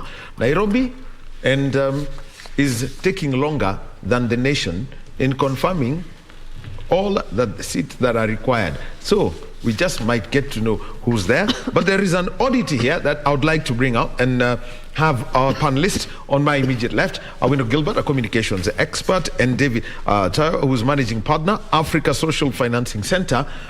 The oddity is this. And I'm just looking at the numbers. At the moment, from the 8 constituencies that, the update we got from Jacqueline Masharia, is that the leading candidates, 330,000, 330,000, 330,000. If you are second, you're playing around 220, 230, 250. What's the oddity of this in Nairobi? It is the significance of that. It tells you that overalready, you see, like Sakaja has 304. He's the odd one out in terms of who is leading. The rest are from the Azimio camp. But it gives you an indication of what Azimio is most likely. If you convert this into percentage, Azimio is likely going to get 50-something in Nairobi, and UDA Kenya Kwanza is likely to get around 30-something if you look at these numbers. So the same people who vote for Sakaja are the people who voted for Pasaris, the same people who voted for Sifuna. So they're just the same people. So I'll not be surprised if this proportion is retained when we finally get the ultimate results for Nairobi County. Tayo, are people looking for proper leadership, or is it just outright a balance of who's popular and who can deliver work? I don't know. Given the primacy of the leading presidential candidates in Nairobi, the outcomes are almost predictable, that it's either yellow or blue. Then the expectation would be that will be reflected in the other seats, but we are seeing something different. So there's a bit of, let me call it, with an abundance of caution, some objectivity in how the Nairobians are choosing. Maybe we are choosing more of the person than the affiliation they have, because things have happened in courts regarding the eligibility of some of these candidates, and that is now coming in to affect or not affect the outcome.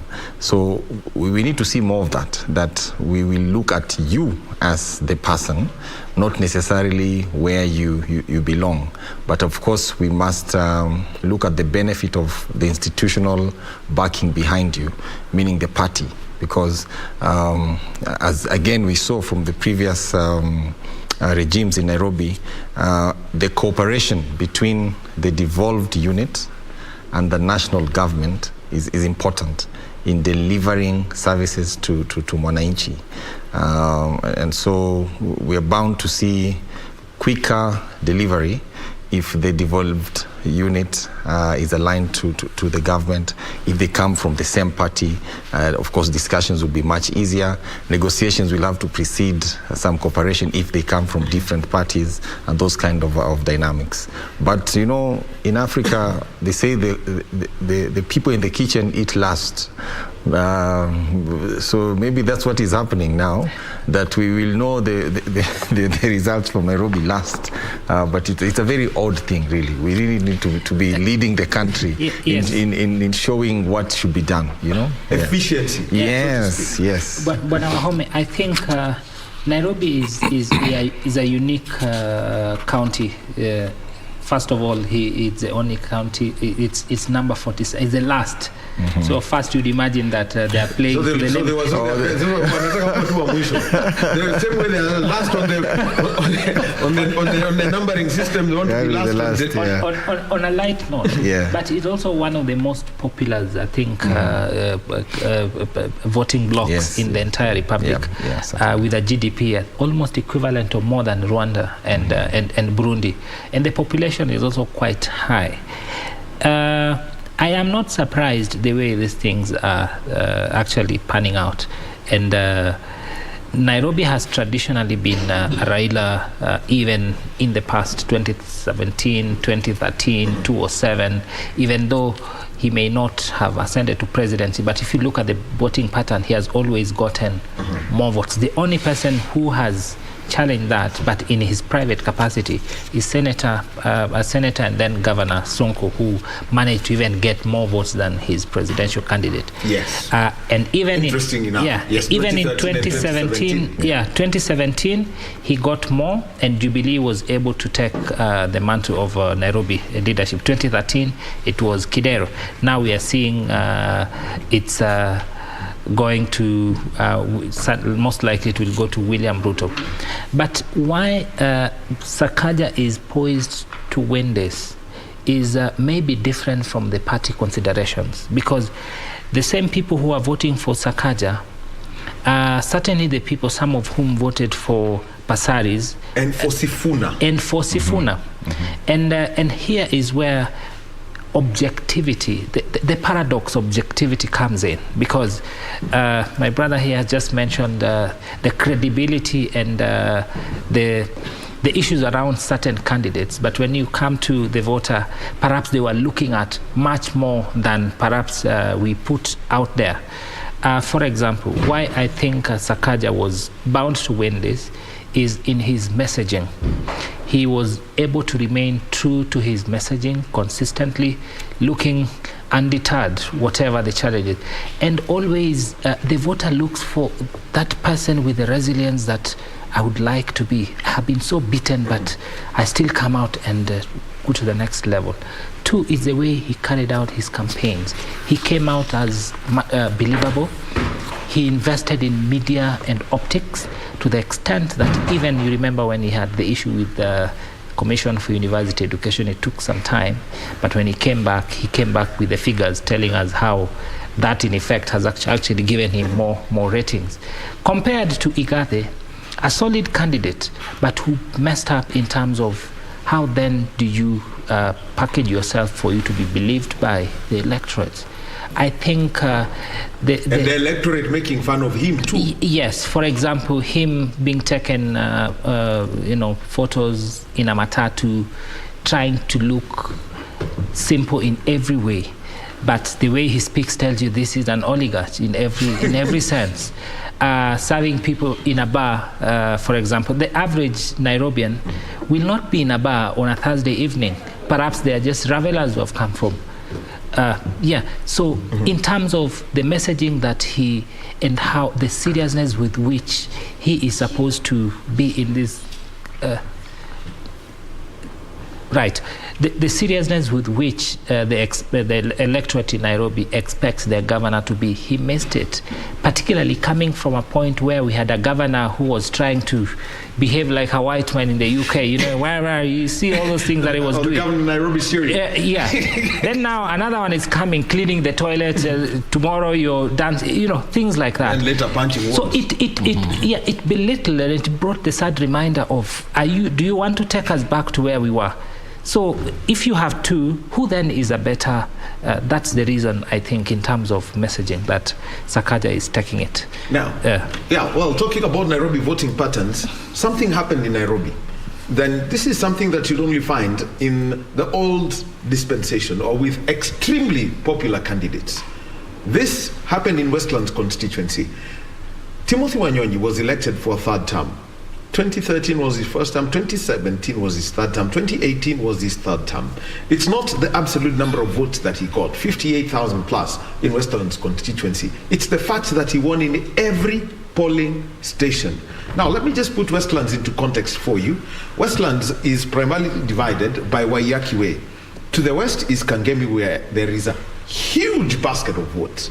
Then, from Waiyaki Way, just think of Loresho and cut all the way to Runda, next to Kiambu Road. Now, you can imagine from Runda out east to Kangemi out west, he won in every polling station. That is an oddity in itself. He's not, you know, if it was in 2007, for example, the Right Honorable Odinga was, for him to be elected president, he had to be member of parliament for Langata, and he swept that. The late Mzee Kibaki had to sweep Odaya. Yes. The late Mzee Moi used to sweep Baringo Central. Let me start with you. We know. Yes. For Honorable Wanyonyi, that cutting across a constituency that has Nairobi's, let me simply say, most cosmopolitan. And yes, and the voters are telling the powers that be something, that we are looking for a leader who is able to give us service, and that service must meet us at our point of need, irrespective of challenges that a candidate may have. If they are satisfied, then they will vote for him. In fact, you remember that Timothy had actually given a shot at the Nairobi gubernatorial seat until the arrangements that came, and then he had to go back. But if he had come into the race for Nairobi governor, Sakaja would really have... He's the one who would be having 230. Certainly, because then you can see the voting block that he would be coming with. I'm sure if you look at what Sakaja got in Westlands, he may not have won in every constituency. Every polling station. Every polling station. He may not have... Timothy won in every polling station. Yes, so if you speak to people from Westlands, particularly Kangemi and even the Asian community, that they are largely satisfied. You remember that he is also a person living with disability. An indication that really disability is not inability. And the electors are willing to judge you on your own merit without looking at all these... Actually, his disability is no longer a factor. It's never even talked. If you don't know him, you'd never know the person we're talking about here is someone who is wheelchair bound. So that's one. The other thing about Timothy Wanyonyi is the fact that they are both from the Luya community. The Harvey, though he comes from Kakamega, the Wanyonyi comes from Bungoma, but they are both from the Luya community. So you imagine that some Luya nation would decide to sympathize with their brother who has been seen on a bike trying to look in every way, bicycle is synonymous with people from that. But the electorate didn't look at that. People imagine that border borders, actually the word border, if you go to Bungoma now, started in Busia. But if you go to Bungoma, Ukembe for example, you'll find a lot of people still doing the cycling. Yes, it's a common mode of transport in that area. And we saw Harvey trying to go to work on a bike, perhaps trying to appeal to those people, but still they didn't consider that. It means they're looking for much more service delivery, and perhaps having understood that the role of an MP is to represent you, budgeting, and also to do what? To be able to, I'm forgetting the other third thing, but it's oversight, legislation, and representation. Perhaps pretty much what he has done well at. Tyler. Yes. The case of Tim Wanyonyi, it's not every, I mean, and you know, we're talking about Nairobi. I'm not talking about Kipkelion. I'm not talking about Alego Songa. I'm not talking about Mokoreine. I'm not talking about Mwingi North. It's Nairobi, Westlands. Yeah, the stories I've heard is team performed. And when you have performed, I mean, your works precede you. So it was very easy for him to bounce back from his ambitions, which he said he has postponed. So we might be seeing him, later in the years, God willing. So, and that then should challenge all the members of parliament. When you go there, you have a budget from the National Government Constituency Development Fund.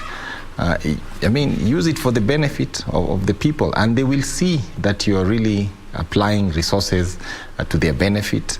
Go an extra mile and create opportunities, and I think that's what Tim really did, and I think that's what also gave him the confidence to go for a higher office. Of course, the party politics weighed in. He was told to step back in favor of Igade, and now we are seeing what we are seeing. So it's a challenge. I mean, if you do what you're doing, the voters are beginning to see. And we've seen disappointments. People went to the grassroots with a lot of money. The money was taken, but the votes didn't follow them. So we really need to be serious. I said somewhere, politics is a career. You can't come here with bling blings and think you will impress the voter. The voter has started being educated. So we really need to know that you need to work. You can't just impress people because you can. They will vote because they want things to be done. Yeah. Yeah. Well, so it's not. So I know how voters operate. There was once a by-election in Bungoma, and they said sura kwa huyu, kula kwa huyu, lakini kura kwa huyu. Yes. Voters. Yeah. Well, I know there are people who really don't know. I mean, who spent a lot of money and they've done that. Well, to that long-awaited conversation, and this is about the women who've been elected. And I will start with the case of Nakuru County and the number of women who've been elected. 4 of the 11 constituencies in Nakuru County have elected women. We saw something similar happen in Murang'a County in 2017, where the southern part was basically represented by women and the northern part represented by the men. The implication of this, I'll start with David. It's been a journey for the country. It started with securing the affirmative rights in the Constitution with that 1/3, 2/3 gender rule. Then the challenge has been in implementation. But ever since, we've seen leaders trying to undertake administrative interventions towards boosting the participation of women in leadership position. And as we are talking today, the number 1 and the number 2 in the judiciary are women. Yes. It's a very good thing. Even when we got the initial leaders of the Supreme Court, you remember Nancy Barasa was the deputy, and that has continued in the judiciary. We have also seen them taking the Auditor General role. We've also seen them, doing very well with the control of budget. We have a number of CSs in defense, in foreign affairs. Ambassador Amina is doing very well with the sports and all those kind of things. Then we came now to this running mate issue, and we had the zebra formula, which was just breached by one of the leading guys. But you can see that the ceiling was broken, and ever since now it has been just gains upon gains, and we need to sustain that. We need to encourage our sisters, our mothers to continue, and we need to accept that we are all equal, and these opportunities are for all. So for me, I'm excited that we are moving in the right direction. I think the courts also, when this matter appeared in court, they said this is a matter of progressive implementation or achievement. And you know, over 50% of the voters are women. I don't know what that says about women voting their own, but there has been change. We are seeing more aspirants, and when you have more aspirants, we are seeing more of them winning, and I think the future is quite pink, if I may say that. And who knows, I mean, we might be seeing the legal tender being signed by somebody in QTEX very soon. Kalamu atatumia ile. Yes, it's always if it's a president, the pen is green. Yes, but the fingers, you know. Okay, the signature will be neater. Yes. Not in doctor's handwriting. Certainly. I think. And there is also the case of Machakos County. I think he meant people who take manicure seriously. No. Sometimes it might take us years, or we use nurses. Or never. On a light note, but in addition to what he's saying, the motivation that comes from these results is, first of all, I would like to commend particularly the ladies from Central and also parts of Rift Valley. I think they did not go to these seats, apart from the woman representative, they did not go to those seats because they are women. They saw an opportunity and decided to go and trounce men. For example, the lady who trounced Ngunjiri. Ngunjiri is not your common... He's not a Mickey Mouse. So for you to be able to bring him down, besides being a woman, you are also someone who is of a particular... Kuna heshima zako za kutosha. Na pia kuna kule kujitokeza ambao wengine hawana. So I would like to commend these women that it is not just in the feminist consideration that we need to look at them, but I think it's a confirmation that irrespective of your gender, if you're bold enough, then opportunities abound. Two, their win, of course, is an encouragement to particularly the girl child. There are many women, children, many girls out there who think, oh, I can't, mimi mwanamke tu. I'm sure you witnessed at home when you have guests and chakula tayari kimeandaliwa, then it's time to serve. Then you see the mama will call the mzee, niweke aje mezani. There's some consultation, like the person is not sure. She's cooked but doesn't know how to set the table, yet that's her house.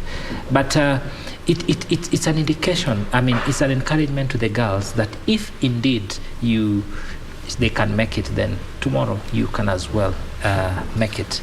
But I would like also to draw your attention to the contribution of women in the last parliament and the other sessions that we have had. You know, we passed the Surrogacy Act that was the woman rep for, I think, was it Taita? Yes. Taita Taveta. Yeah. We didn't have that. Those are things that men may not have thought about. The contribution of women in the Sexual Offences Act, I think men did not look at it. The Honorable Justice Joaquin Dungu. And now we have solid laws around sexual violations. Those were contribution of women. You remember, again, during COVID, at the peak of COVID, I think the only country in the whole world that successfully managed to deal with COVID, if I could ask you to give a guess, perhaps it might take you a second, but you remember this country called New Zealand, where we have what's the female prime minister. Yes. You remember, I think it's the only country in the whole world that managed to keep COVID at bare minimum and responded to beyond expectation. So when we have more women in power, then we get to see the benefits of social investment, social consideration, and social infrastructure, because women will not pass bills about going to work. they will look at essentially the family and children, how do we go for holidays.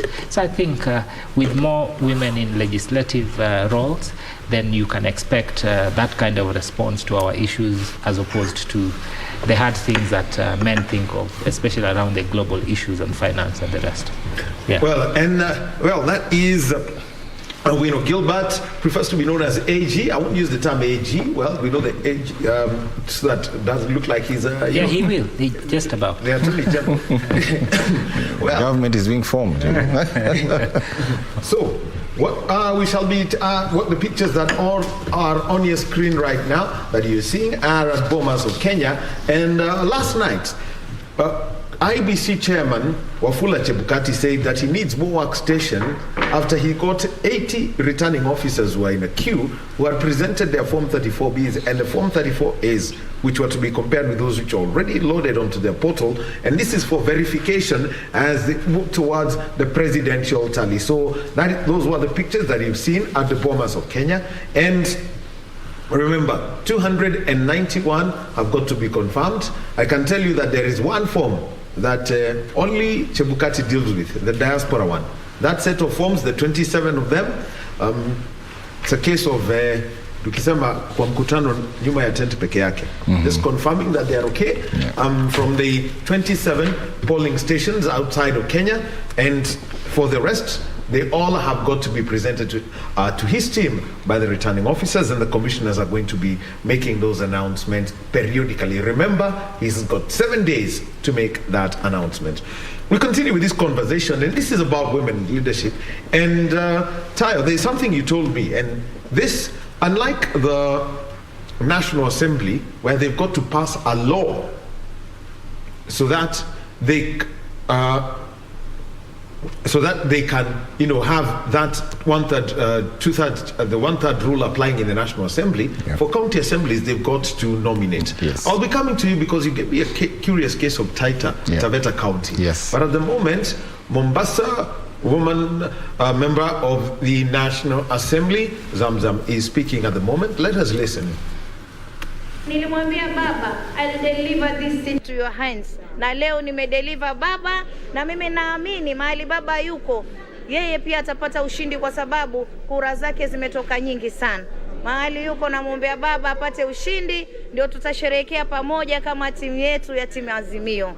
Napenda kushukuru pia wazazi wangu ambao wameniombea dua. Nishukuru familia yangu, mume wangu yuko hapa, nimemsumbua toka safari imeanza. Kila siku yuko ubavuni. Tukienda hivi, peleka gari hivi. Mbona tumechelewa, lakini anakanyaga ametulia.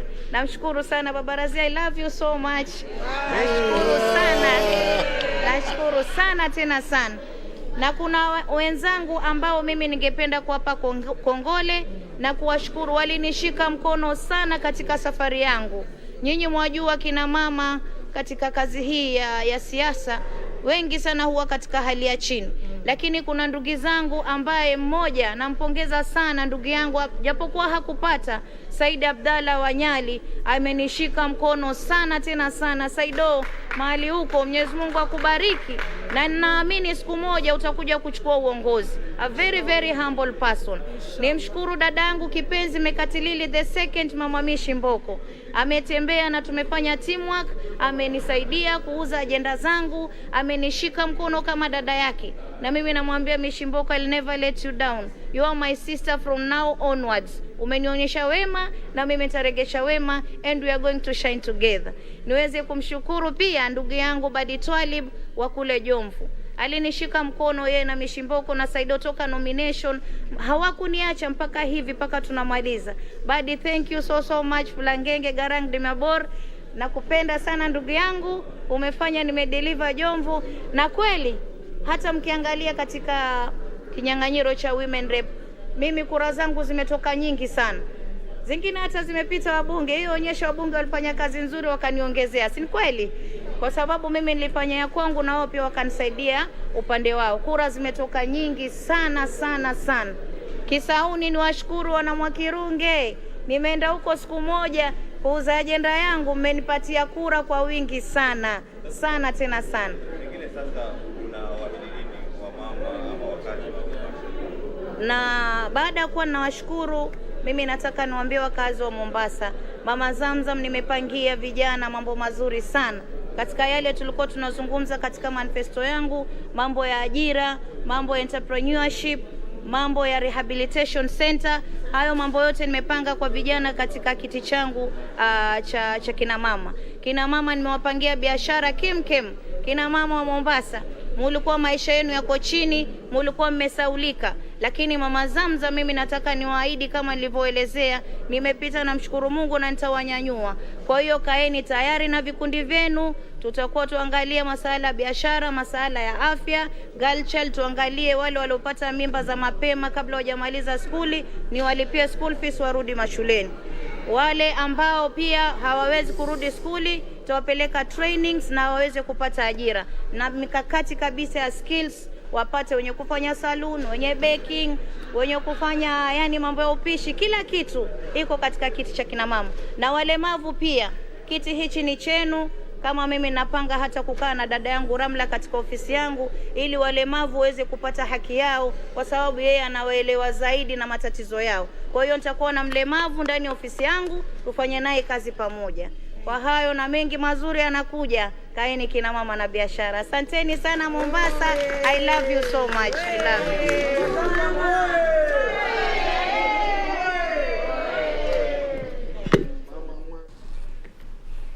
Well, she goes by the name of Zamzam. She has been elected as the County Woman Member of the National Assembly for County 001 Mombasa.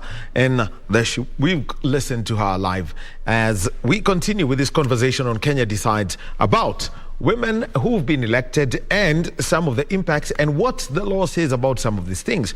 Well, we've got National Assembly level, 337 members, 290 geographic constituencies, 47 women who are elected as representatives of the 47 counties. So the 1/3 rule comes to about 113. So 113 minus 47 means you've got 66. So there must be 66 women elected, and the 1/3 rule will come into play automatically. Just call it 67 for safety.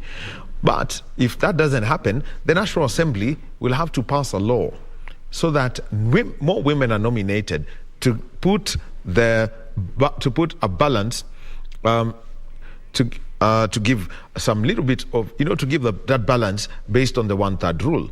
But it's different at the county assemblies. And Tayo here told us the curious case of Taita Taveta County.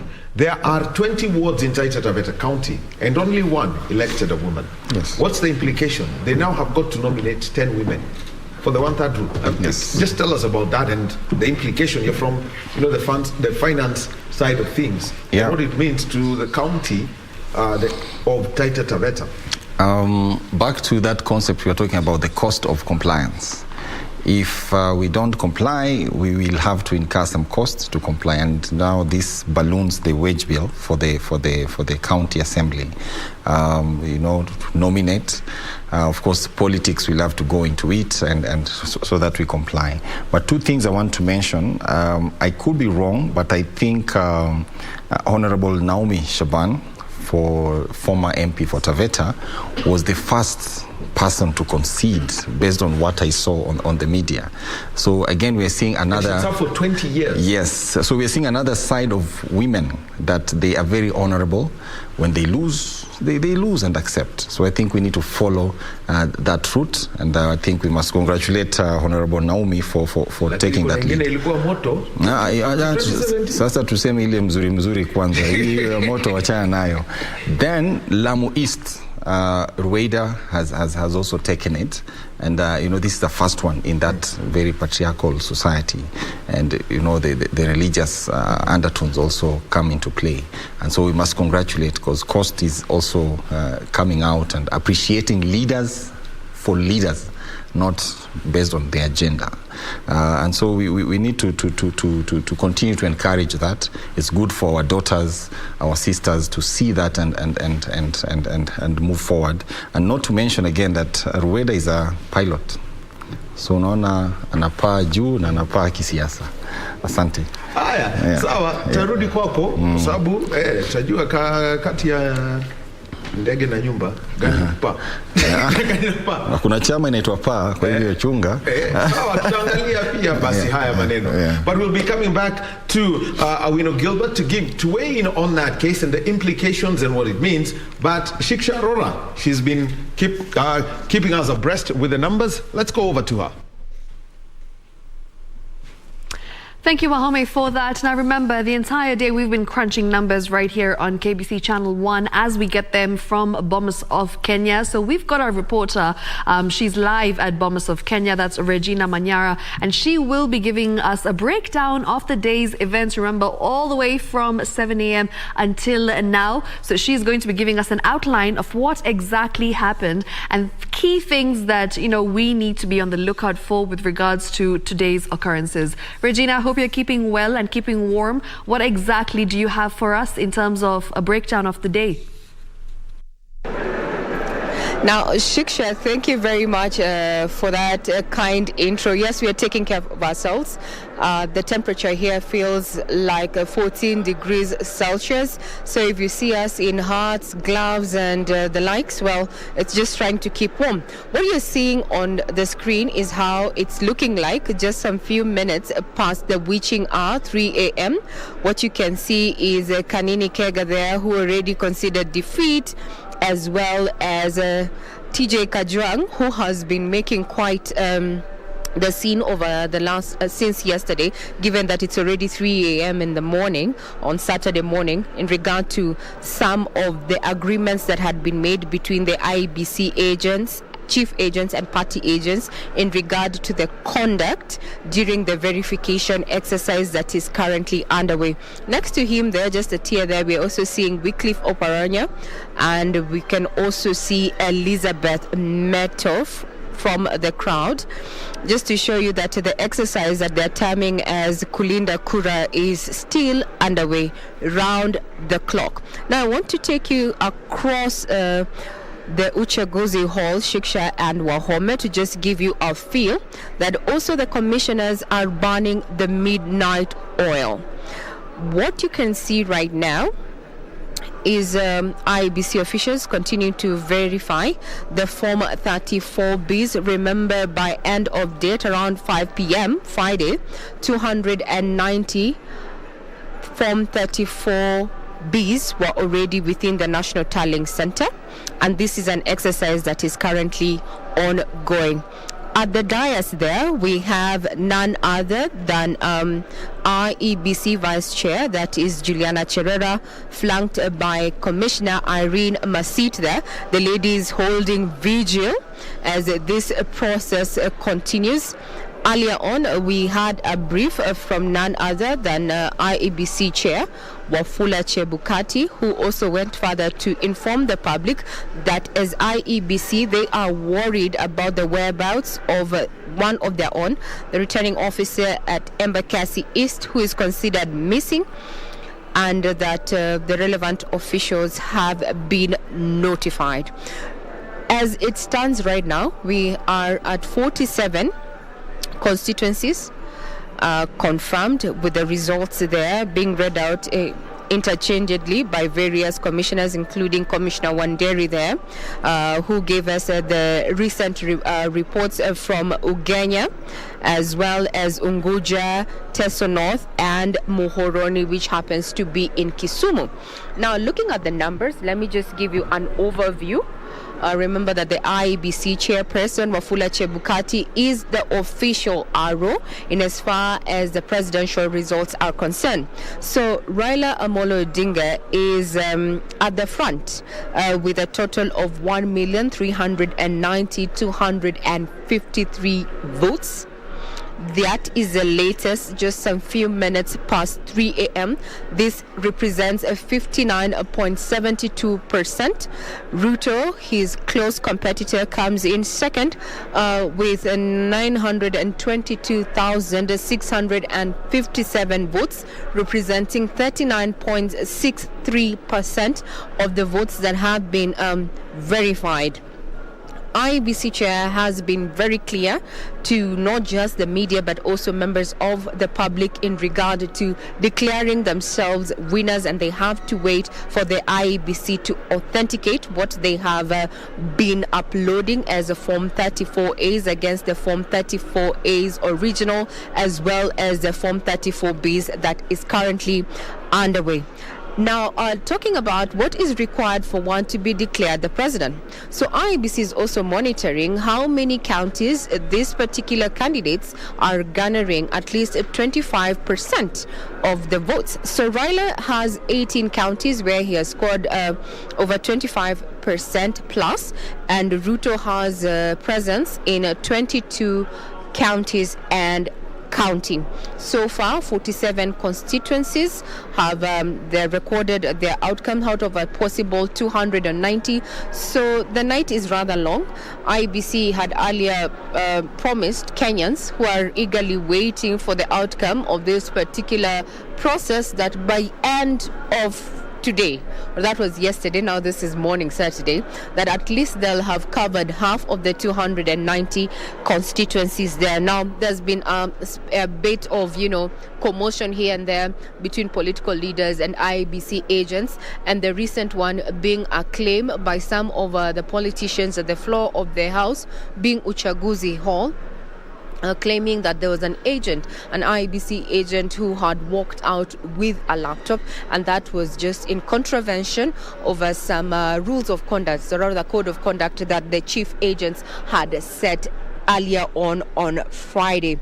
So as it stands, we are waiting to see if we're going to have any other update from IEBC. As you can see, it's the two ladies holding fort for the rest of the commissioners. That is Irene Masit and Vice Chair of IEBC, Juliana Cherera. Shiksha, as far as 3 a.m. or between 3 to 4 a.m., that's the update that we have from the National Tallying Center here at the Bomas of Kenya. Back to you, Shiksha. Ray, I'm not sure if you can hear me, but we do have some reports that earlier on there was, a mystery laptop that appeared at Bomas of Kenya. It was unidentified, and of course it was spotted at the National Tallying Center. Do we have any update of where it came from and what exactly it was doing there? Well, in regard to that particular claim, in regard to having a laptop, that's what I just mentioned earlier. That was a commotion that was already arrested. The IEBC officials and the commissioners, that is, as well as the police, did an intervention, and the situation was arrested. However, IEBC has not given a clear direction where it was or whom it belonged to, or at all if that allegation was true. But we saw a commotion indeed, and we saw TJ Kajwang actually walk out. So we're yet to get a formal account of what was happening late Friday evening. But what we can see from now is that the IEBC is proving itself more than capable to deal with any eventuality that may be standing on its way in as far as delivering a credible election is concerned. Shiksha. Thank you very much for that, Ray. Any idea when we will get the next update with regards to more numbers that are coming in from Bomas of Kenya? Do you have an exact time? We're eager to know. I'm sure you have more information than we do.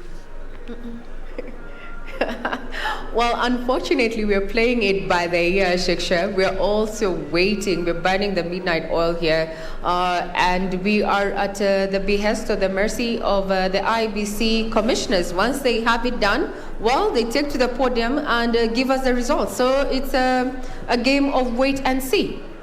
Absolutely. Thank you very much for that, Ray. Really appreciate your work right there at Bomas of Kenya, and looking forward to catching up with you soon.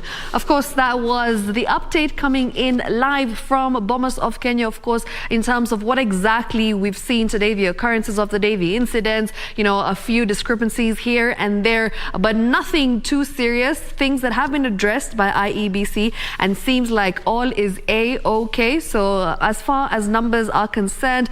She mentioned that they have managed to count 47 constituencies. They are still burning the midnight oil and trying to get as much as possible, as much done as possible, I beg your pardon. So in terms of what they have so far, she mentioned that Raila Odinga is on 1.39 million, and that's 59.72%. Ruto at 922,657, that's 39.63%. So far, we are still waiting to hear more from her as the counting continues at Bomas of Kenya. Wahome, these are a few things that Ray has mentioned. Anything that you feel that stood out for you in terms of, the incidences that have happened towards the day?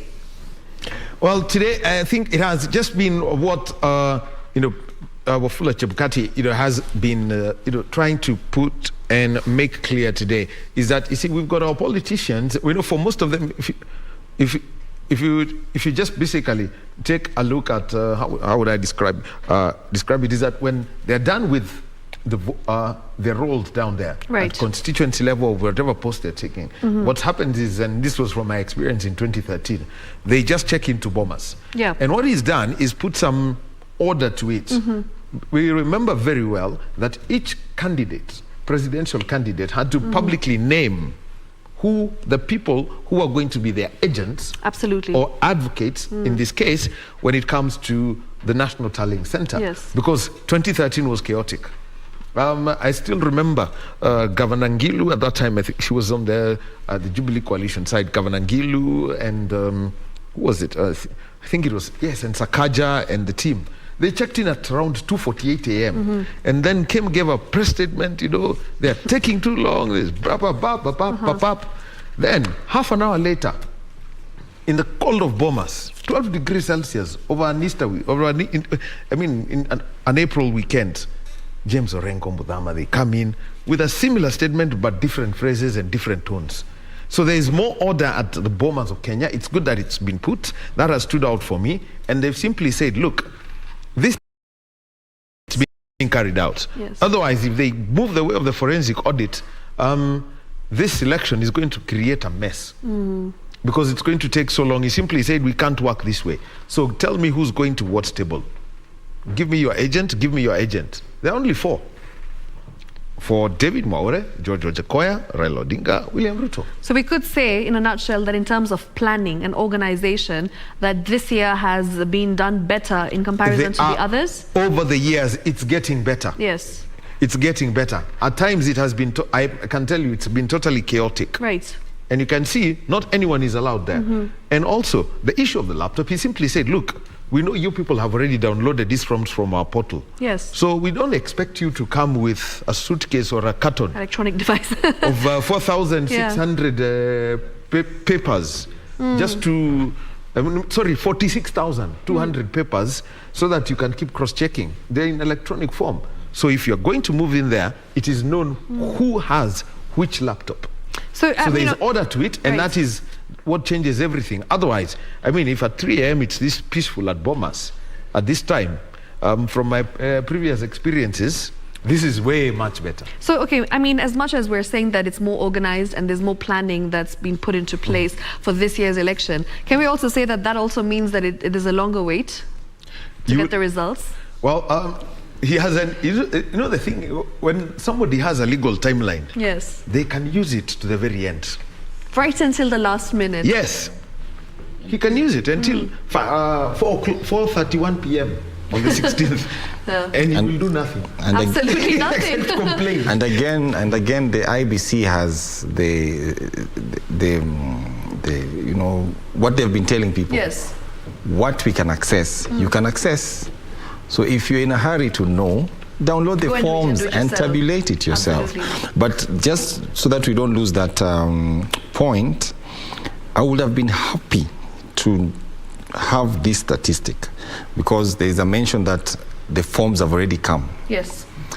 Can we have a tabulation of the forms before verification and after verification, so that we measure the efficiency and the accuracy from the polling station, because that's the only way we will know if this process is working. Okay. So that if there are many errors which were found, which had to be corrected, Right. for us to get verified results, Yes. then we will know that there's a problem with the process. But if what the constituency submitted is what we are announcing, then we are at a level where we should be able to quickly know the result as soon as the returning officer lands in Bomas. 5 minutes later, it should be announced. So that is a nice statistic we should have, even maybe post the declaration in the report. We need to know that efficiency, that accuracy, so that we know where to correct. Okay. Yeah. IEBC has been able to deal with this child that likes making a lot of noise because he feels the parents are not doing anything good. Everyone has access to the fridge. IEBC has been bashed in 2013 by the media. 2017 did the same. And he said, okay, fine. This is what we'll do.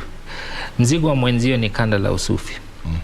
We do this work and you think it's quite easy. So do it for yourself. So we have put them there. Yeah. Go and tally those things and get us the numbers. You can tell us where that has reached.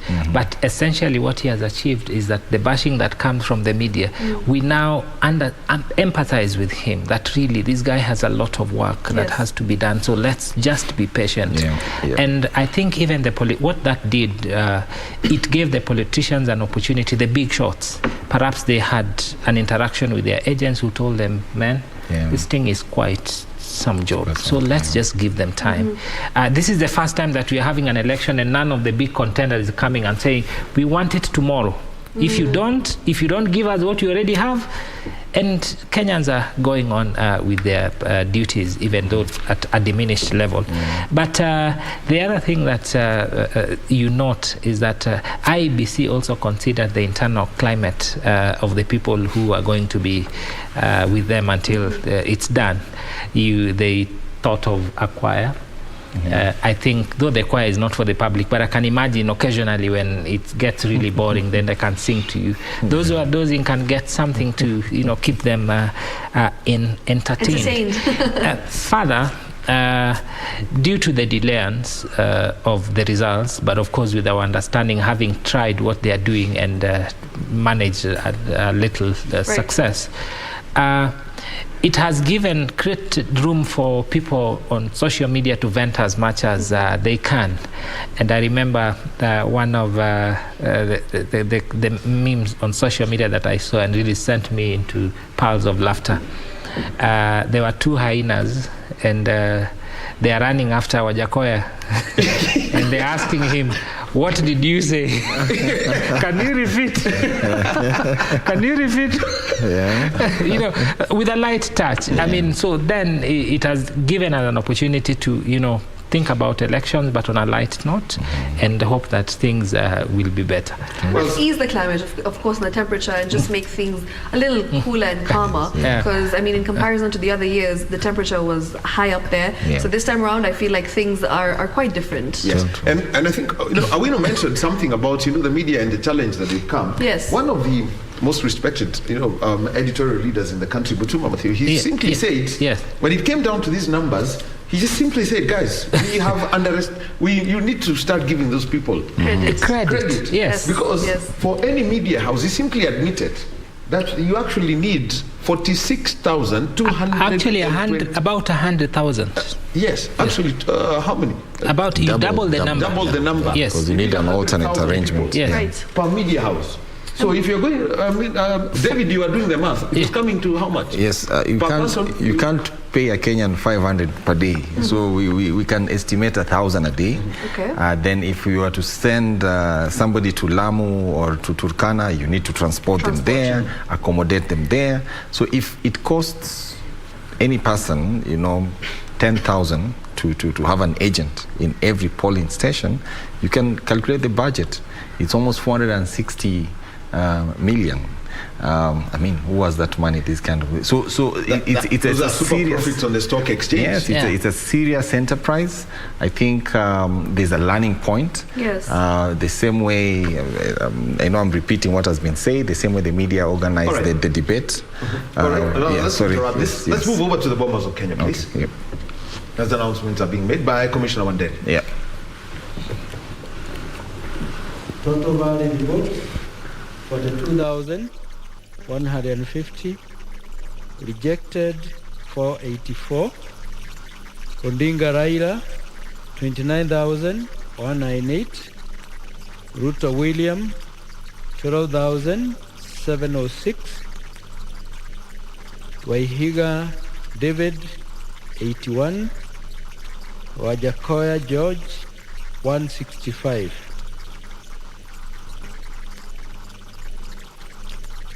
Results for Gatanga constituency, Murang'a County.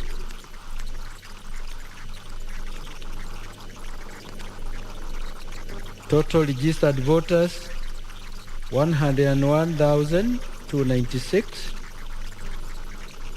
Total valid votes 69,086. Rejected 491. Odinga Raila 15,114. Ruto William 53,377. Wahiga David 271. Wanjakoya George 324. Thank you.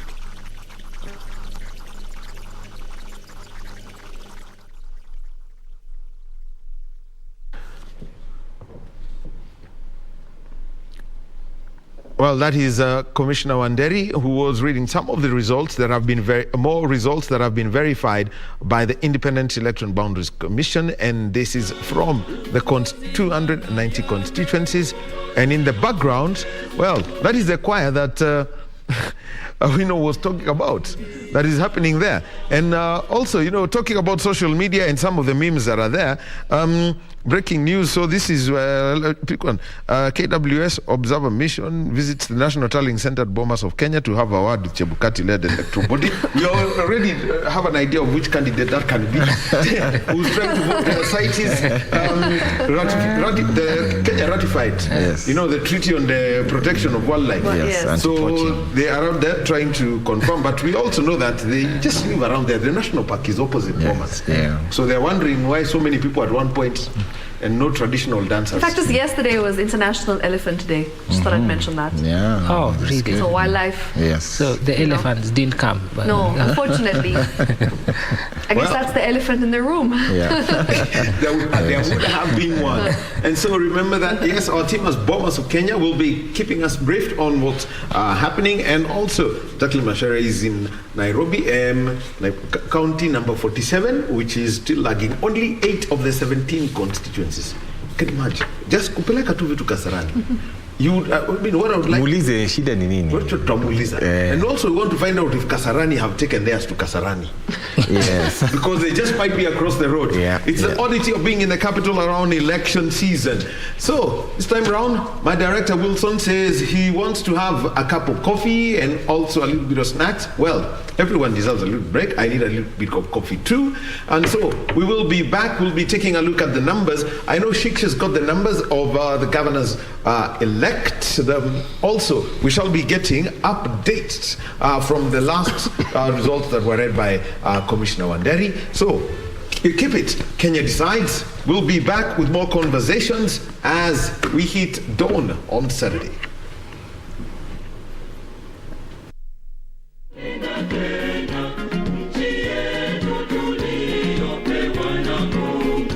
Kenya nchi tuliopewa na Mungu, siku zote mimi nitakutumikia.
The number of women in the incoming 13th Parliament will go up after 6.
Nawasalimu watazamaji mahali popote muko asubuhi ya leo. Kwa majina naitwa James Ruben Ndubi, askofu wa Reconciliation Ministry Churches katika taifa letu hili la Kenya. Leo hii, asubuhi hii, nataka tukaweze kusoma nanyi andiko kutoka kwa kitabu cha Wakorintho wa kwanza, mlango wa 14 mstari wa 33.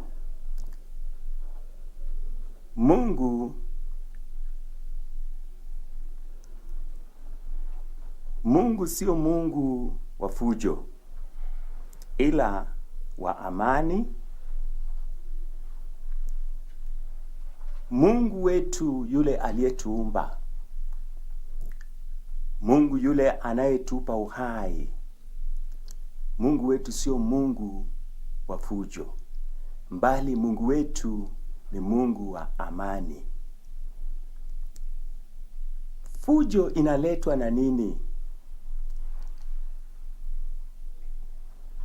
Wewe unaye nitazama na kunisikiliza. Fujo inaletwa na uchochezi. Fujo inaletwa na ulevi. Fujo inaletwa na tamaa ya mamlaka, mtu kujitakia mamlaka. Fujo inaletwa na udanganyifu. Na kuomba wewe unaye nitazama na kunisikiliza, wakati huu wakati ya siasa, watu wanatafuta viti mbalimbali. Mwezi wa 8 tarehe 9, na kuomba uwe balozi mahali popote utakapokuwa. Uwe balozi wa amani katika manyumbani mwetu. Tuwe balozi wa amani mahali petu pa kazi. Tuwe balozi wa amani ofisini mwetu, mahali tunafanya kazi. Tuwe balozi wa amani. Hata pia na kwa wanasiasa, mahali popote wako. Taifa ni ya muhimu kuliko binadamu. Hubiri amani, kwa sababu tunahitaji taifa letu. Baada ya uchaguzi, bado tunahitaji taifa hili. Yesu alisema maneno haya kutoka kwa kitabu cha Yohana 14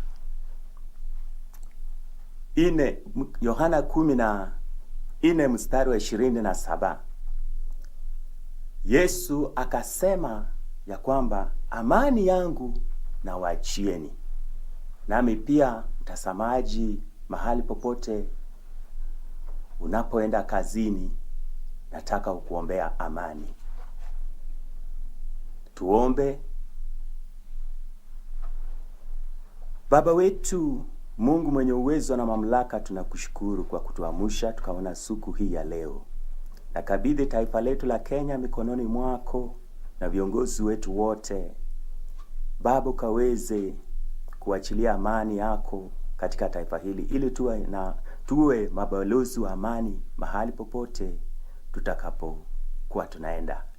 Na ni katika jina la Yesu Kristo naomba na kuamini. Amen. Kwa majina yangu naitwa James Ndubi. Mimi na askofu wa dhehebu la Reconciliation Ministries Church. Mimi ndio presiding Bishop. Mungu awabariki sana.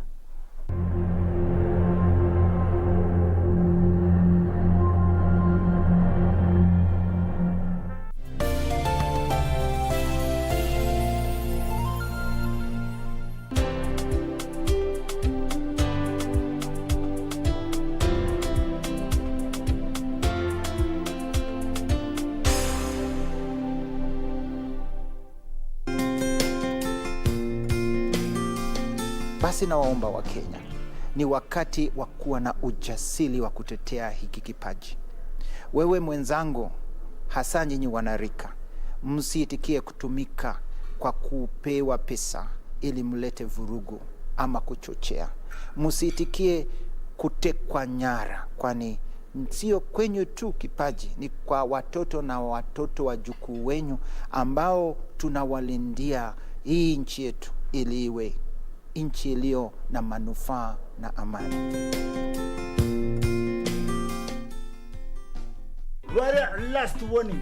Don't you ever call my brother a fake millionaire. Kayonga mtu saizi. Anamnyonga hivi kabisa. His muscle shut nayo. Huku. Wacha tu. Guys, this is school is relocating. Wait, are you guys serious? Of course. How can you teach in peace when you come to school drunk every day, every morning? I'm not drunk. Nanuka tu pombe ya jana. Destiny. I wanna rule my destiny. Classmates, every Saturday on KBC.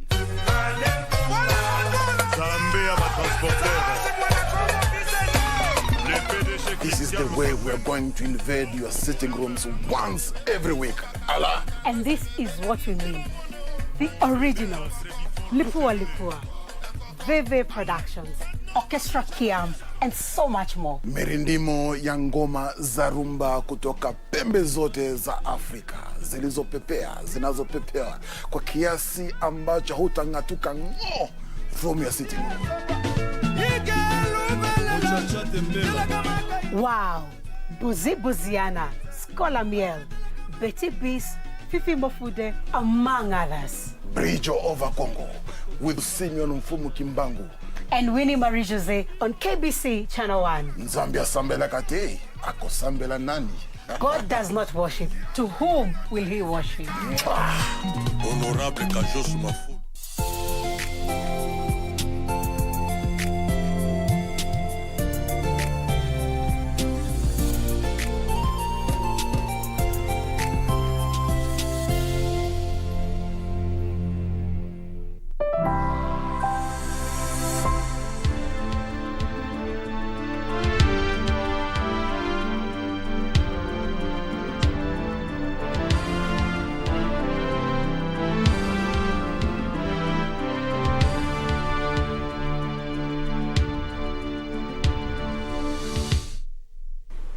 Good morning and welcome back to KBC Channel 1. This is the election special program that we have been basically, making sure that you know what's happening in the country and you're up to speed with the happenings of this year's election. Our sign language interpreter has been Lucy Wahome as well as Caroline Njoroge.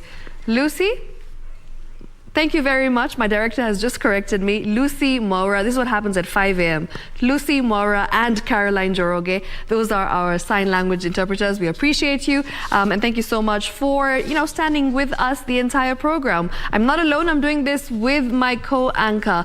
We've got the one and only Wahome in studio as well, who's been taking you through the very important questions that I'm sure you have as Kenyans, together with the analysts in studio. Now, let's get directly to what's happening on this particular portal. I'm talking about the forms.iebc.org.ke, and this is the reported forms, that is the 34A forms. Now, as you can see, we have 46,204 of the 46,229 forms that have been reported. So just 25 more forms to go. That is a percentage of 99.95%. Remember, these are the forms that have been uploaded on this particular website. That's the the forms.iebc.org.ke website. We are still awaiting that confirmation and, of course, verification from IEBC Chairman Wafula Chebukati as he comes and takes us through these numbers. So for now, we've got the counties that have been completed, that is the forms that have been submitted to this particular portal. As you can see, Baringo 1,031 of 1,031. Bomet as well is at 100%. That's 855 of 855. Bungoma 1,374 of 1,374. So pretty much all complete apart from a few, that is Garissa at 556 of 559, and that's at 99.46%. We have Kakamega, that's not yet complete, it's at 99.82%. That's 1,682 of 1,685. I'm still looking to see which other counties have not been completed as of now. Nandi, that's 927 of 928. Just one form to go. That's 99.89%. Narok, 883 of 885 forms. There's two forms to go at a percentage of 99.77%. Another one there, that's Tana River County at 99.73%. We have just one form remaining. And lastly, we have Wajir, 595 of 610. That's at 97.54%. Of course, this is after Elda's constituency had a bit of an issue, and therefore the voting began a day later after it was halted on the first day. That was, the first day of the election, while the rest of the country was voting. Now, this is basically a summary of what's available for you to go and access at the forms.iebc.org.ke website. Once again, these are the forms that have been submitted, and of course, into this particular portal. If you would like to go and access them, please feel free to do so. We're at 99.95%, which means just 25 more forms to go until we are 100% done. That means all the forms, that is 34A reported forms, have been submitted to the portal. Once again, as I reminded you earlier on, remember we're still waiting for the final confirmation and verification by Chairman of IEBC, Wafula Chebukati. Now let's just take a look at some more figures and numbers as they've been coming in.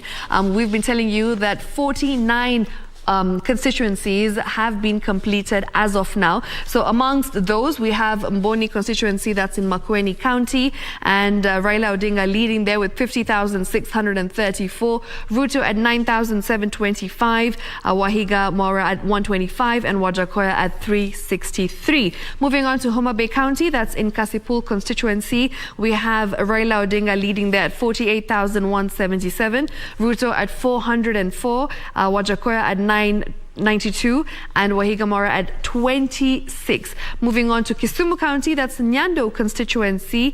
Raila Odinga leading there with a landslide at 60,040, Ruto at 394, Wajakoya at 67, and Wahiga at 24. Kitutu Masaba constituency, that's in Nyamira County. The amount that Raila Odinga has managed to garner so far in terms of votes is 45,266, Ruto at 23,849, Wajakoya at 285, and Wahiga at 127. Now let's take a look at Muhoroni constituency in Kisumu County, where Raila Odinga managed 56,714, Ruto at 2,025, Wahiga at 34, and Wajakoya at 77. Still in Kisumu, we have Seme constituency, where Raila has managed 46,088 votes, Ruto at 251, Wahiga at 20, and Wajakoya at 59. In Narok County, that's Emurua Dikir constituency, Raila at 501, Ruto leading there at 35,186 votes, Wahiga at 30, I beg your pardon, and Wajakoya at 36. And now let's move on to Siaya County, that's in Ugenya. We have 47,252 votes going to Raila, Ruto at 842, Wahiga at 49, and Wajakoya at 103. Ugunja constituency, that's in Siaya County, of course, Raila at 40,540.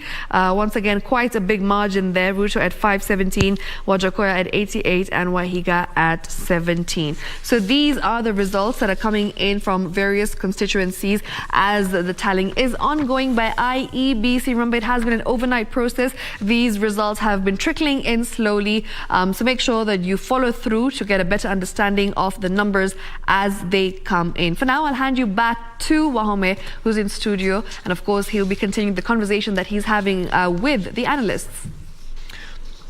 Thank you very much, Shiksha Arora. And we'll be keeping tabs on the numbers. Remember that the Independent Election Boundaries Commission is giving us updates from the Bomas of Kenya. And so far, 49 of the 291 constituencies confirmed. Why 291? There is a diaspora one, and that's purely the mandate of the IBC. The others, there are 290 returning officers who have got to report to Bomas of Kenya and present all those forms. So there are periodic announcements that are being made once the Form 34C is signed out there and the tally comes up. I mean, actually, the data from the 34B is confirmed with whatever has been sent to the in form of the 34As that you're seeing on the portal, and once it's confirmed, noted on Form 34C, which is the national tallying form, and then the announcement is made by IBC commissioners. So look out for that. It's going to be happening throughout until the 291 constituencies are fully announced, and then and only then will IBC Chair Ofula Chebukati make the announcement. But in studio, got two gentlemen. We've been having a conversation over the past 4 hours, and on my immediate left, Gilbert, and he's a communications expert. He's been a member of the Fourth Estate. He knows all about this craft, and good to have you here. And we've got the managing partner of Africa Social Financing Center, David Kambale Tayo, and we've been taking a look at these elections and what it eventually means to those who are in the field and out there and the general public. We've had a feel of how it's all gone down and the processes that are involved. Now it's just time to take a look at how the elections have been and how different this one is. Now, I'll start with you, Gilbert, and let's take a look at it. Kenyans vote in the same manner as presumably as how Augustus Caesar told people to go and have them counted where you're from. So there's a lot of movement of people, and eventually it's a story that's not much told. Mm-hmm. But how, from your observations over time, what have you seen about people who, for example, you live in Nakuru, but you will travel to Machakos to go vote, or you live in Embu and you will travel all the way to Kisii to go vote? Yeah, I have seen, and it's a characteristic of every electoral period, particularly to the people who live in cross-border locations. I was in Chemelil just before elections, and the number of people who were coming from Eldoret towards this side was characteristic of what I've seen in the past. I remember in 2017, I was on the road at night towards Bungoma, and the number of people I saw by the roadside waiting for vehicles to ferry them that side were actually so many. And I think that usually happens as a result of uncertainty with the electoral results. People don't know what next, as has been witnessed in 2007, 2013, and even 2007. But something significant that I've seen in this election that I think is worth noting is that traditionally, where the deputy president comes from and the president, traditionally those areas attract high numbers and they win in those areas. Mm-hmm. We have seen, like in Kirinyaga, for example, Martha is a deputy president, but we have seen candidate. Yes, a deputy or basically a running mate to Raila Odinga, and you see that in her forte, so to speak, it's the first time we are seeing a deputy nominee not attracting as much number as should be in their what could be called a traditional stronghold. We have also seen the effect of the Ruto candidacy attracting numbers without necessarily feeding into what their running mate is bringing. Actually, in the run-up to the voting, we did not see much of the running mate to Ruto taking the front line. I remember one of the photographs that I think the last press conference they did, if you are to judge them in the hierarchical nature of their closeness, the running mate was standing at the far right. Next to him was Wetangula, and this side was Mudavadi.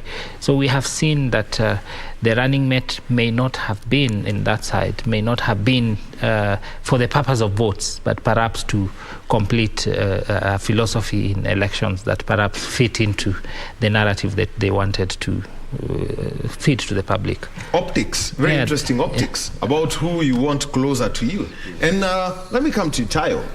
You're a numbers person, and you could explain before, and also, by the way, to our viewer on the screens, those are the cumulative numbers that have been verified by the Independent Electoral Boundaries Commission. 1.39 million votes so far verified for Raila Odinga, for Dr. Ruto, 922,679, for Professor Wajakoya 10,257, and for David Maure 4,708.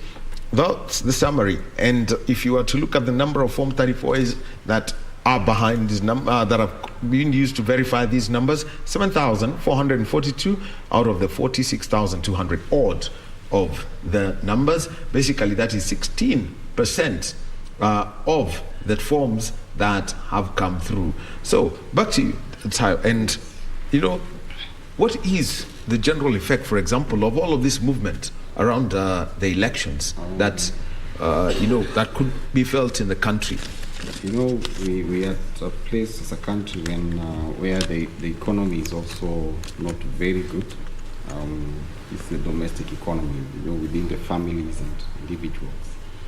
So it was not easy for most people to move and go and vote. The transport costs went up. And I'm reminded of that voter transfer issue that came, I think, some weeks to the election. And that might have had an impact in the turnout, because maybe these are people who didn't want to go to the rural areas. Maybe they wanted to vote in their places of work.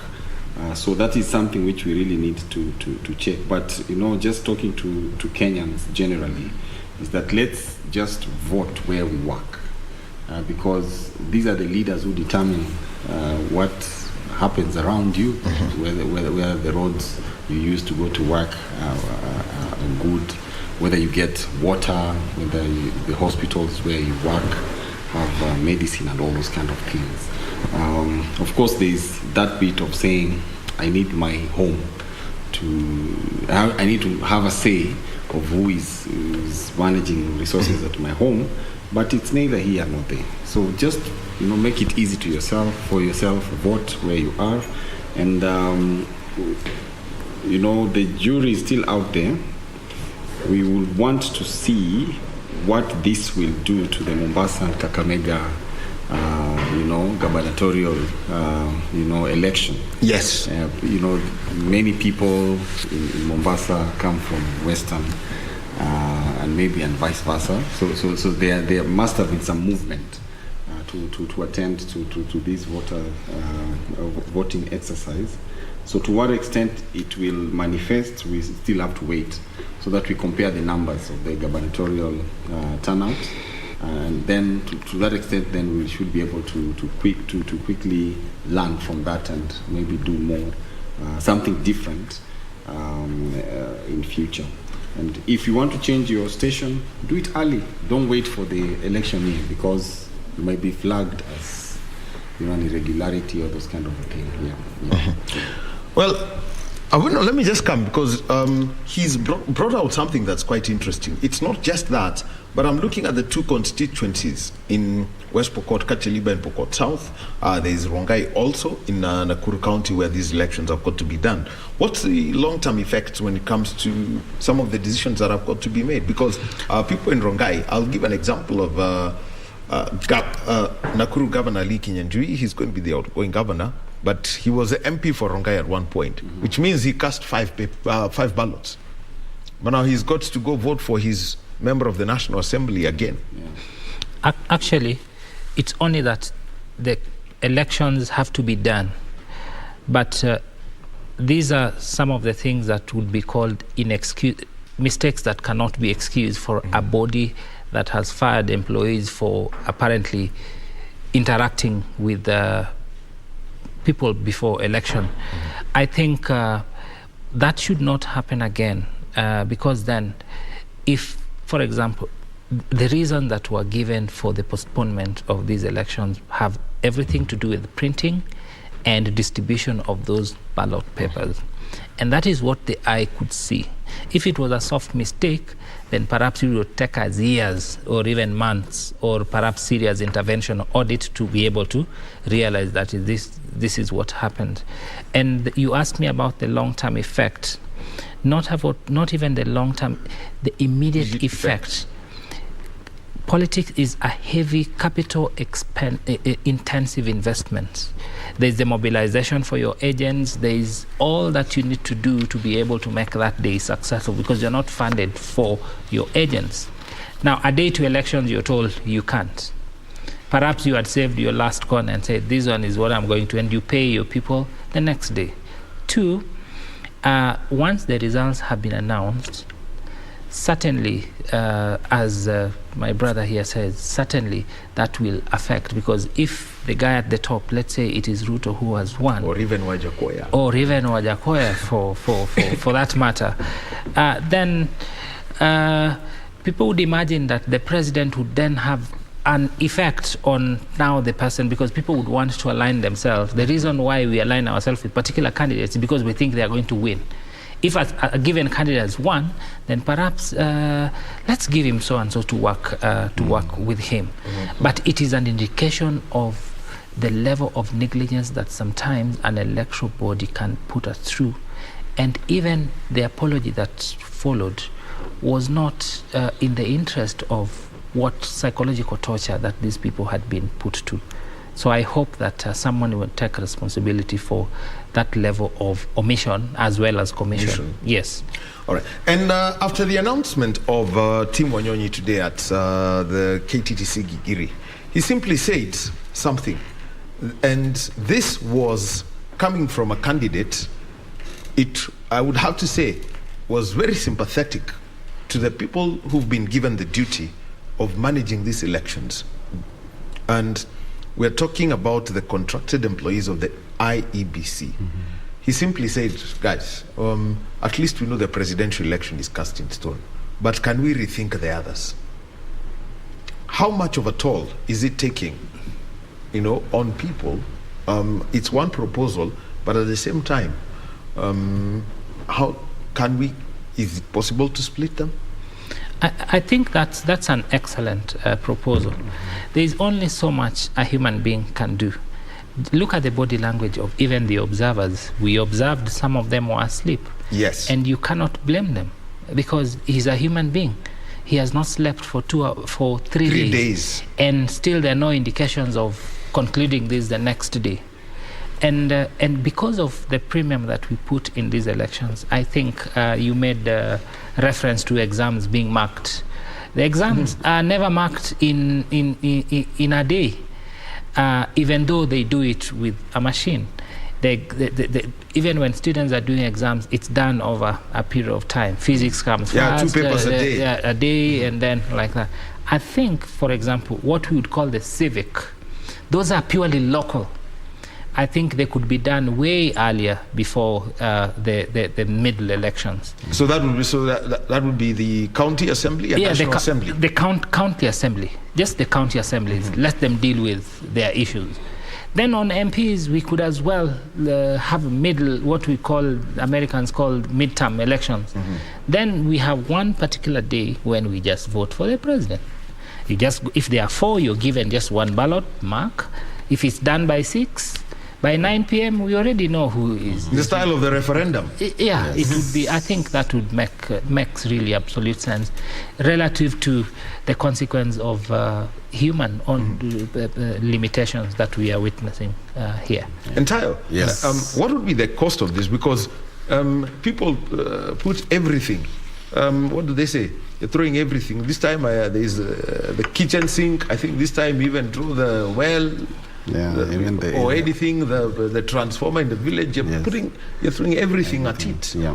What would be the cost of this? Because the country would have the risk of placing the country in election mode, in a permanent election mode for different offices on our economy. There's no really perfect way. What we're saying is there is room for improvement, and I want to encourage us as Kenyans that the same way we learned from the previous elections, certainly everyone is saying there must be a better way of handling this bombers thing. We can't be doing this every 5 years, and we have M-Pesa, we have all these innovations coming out of Kenya, and there is technology to sort out this. We need to embrace it. The technology guys talk about blockchain.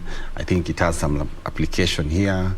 So we just need to have this conversation and review and have recommendations and do the legislative framework so that we cure some of these things which we think can be automated.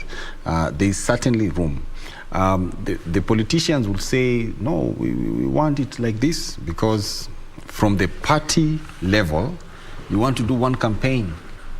You don't want to do many campaigns. So you see, you have to look at it from all angles. But certainly, people need to go back to what they do to earn a living. And this kind of stretch is not fair. There is a better way, and we just need to think harder as Kenyans and come up with solutions. And it's about technology. We can do something. Yes. And the natural consequence of what you'd call a standstill is that all the big investors in Kenya, those guys we are seeing there. So long as we look at politics as a business, all the rich guys around, people with big cars, are politicians. The amount of money that they put into campaigns is money that they have to recover. A presidential election will cost you how much? If I was to use what is publicly available, the numbers that were published by the IBC to be used as through the election financing regulation, 4.4 billion. 4.4 billion. Several times the salary you will earn. Yes. How much will, even in 5 years, the SRC just reduced, what will you recover that? But they are still the richest people around. So long as there's still a premium that comes with politics, then we are going to see this kind of thing, because these are the oligarchs, the people who control the economy. The people are going to decide basically what happens in the next 5 years. In developed countries like in the UK, for example, it's a job people take when they think they can serve the nation. And I hope we will one day get there, where basically people who are there are driven by passion and legislation input into politics, as opposed to business and investments. Well, and this is where I'd like to bring in some other conversation and how it really is affecting us. You're in communications, you've been in the fourth estate. You could share, the kind of experiences and how this electioneering period, it's been a week. I'll just call it a week. Yes. Purely. Yeah. How does it, people will say, oh, these journalists, wako na kazi mingi, wako wanahepa hapa, hawaju, wako bado na kazi, but there is a backstory to it that most people do not know. And not just to specific to us, but if I could make reference to the kind of job we do. Communicators are people who interact with human beings, and that essentially is their lifeline. The last 5 days, actually not even the last 1 month, there is nothing that has been going on in terms of creditors don't honor because they don't know what will happen. The hits that you usually have, perhaps from an engagement, everything has gone down. In fact, there is a joke goes around that if anybody has your money now, then they will tell you, let's talk after elections. Actually, wacha tuone election inaenda. They don't even tell you after elections. They say wacha tuone uchaguzi itaenda aje alafu taongea. And you don't want to do that for the next 1 month, as we have seen here. So I think that is what perhaps can also be the experience of my neighbor. In the financial services, and basically you could tell us how this week has gone. No, for us, we had to stop because what we do is we support, welfare groups to go into entrepreneurship. And right now, people are just politicking. And we also partner with leaders. So we are happy new leaders are coming on board.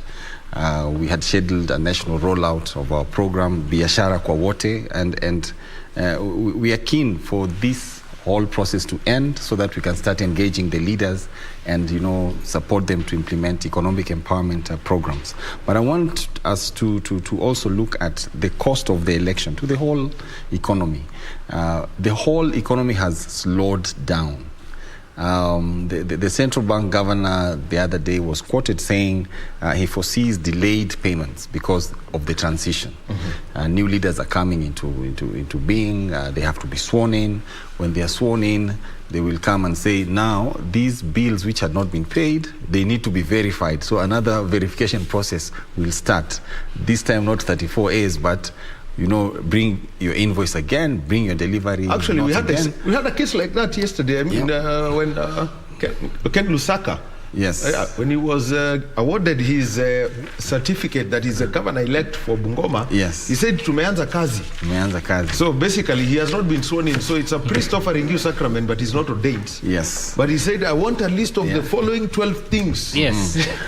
So all these problems again, and there's a cry out there. So many SMEs who have worked for the county government and the national government, they have not been paid. There's all these that the budget is not there's no money and all those kind of things. Now, new leaders are coming in. I'm actually even asking myself, how will the August salaries be handled? Will the government workers have to wait? Will the county employees have to wait? The unga subsidy is coming to an end. Bei ya mafuta inatangazwa kesho kutwa. All these things are coming in. So as Kenyans, we've done our work. We went, we queued, we voted. Let's go back to our businesses. Let's go back to our farms. Let's go back to our things and leave the institutions to do their work. Tuendelee. I mean, when meshinda, we can't change anything now, but we really need to go back and quickly be on our feet to earn our living. Yeah. But there are guys who have also made a kill from the political engagement, from the brand ambassadors to the owners of the magnets and all this. So if you did not collect your check before this election, then you can be sure that it's going to take a while. For us who are in advertising, we were told that if you do not collect the check beforehand, it might take you a while because politicians deal with a lot of things. So actually, political business is done in cash. If you there's nothing it like tomorrow, invoice 30 days after date of invoice. It's now. Other people would ask you for soft skills, like let's say do translations for here. What is this strategy that you do? Perhaps to what end then are they going to have that handled? So they just hold it back and say, let's see how this will end. And that's why the earlier we conclude this, the better, because remember, next week schools are also opening. Wow. The school fees is as usual, but for you to pay, it must come from someone must earn a salary. So there is a lot more that is pegged on this, what we are seeing at Bomas, that needs to be concluded as fast as possible. And how do we eventually bring a stop to this culture? I mean, it's a culture that has to come eventually we have to, will this election, from what we have seen, and the process that we have seen, I mean, first of all, Chebukati telling the media, and the line in the numbers, you people, you're only here. Yeah. I'm way ahead. Then he tells you, okay, now let me start. Yeah, and I think as we improve and learn from the process, automate and digitize and all that, we will be able to do it much faster. But the other thing which we are seeing is that if we are able to deal with the uncertainty that comes with the results management and transmission, then people will quickly know the outcome and go back to their businesses. But the big thing that we have seen is that the institutions are working, and if this faith in the institutions comes and continues to grow, then, I was in the market the other day, Kenyatta market here, and I was happy to see metoka Mbagathi kupiga kura, lakini mboga bado inauzwa, the butcheries were still open, all these street vendors were still there. So we need to encourage that so that the elections can happen concurrently with the normal activities that work. But the other challenge is our schools are the polling stations. Yes. Sasa hapo iko shida. I don't know if we'll build polling stations or something. Yeah, but the election is a day. So we need to quickly figure that out, encourage people to quickly count whatever they need to count, to tally very fast. Nairobi should be submitting the results before the 7 o'clock news, so that those kind of things. And if timelines can be reduced so that people comply, the personal culpability and responsibility needs to be strengthened. I'm sure people are learning that if I'm a returning officer, this is a serious job. I need to do it. Submit my returns and be done with it and do it correctly, so to speak.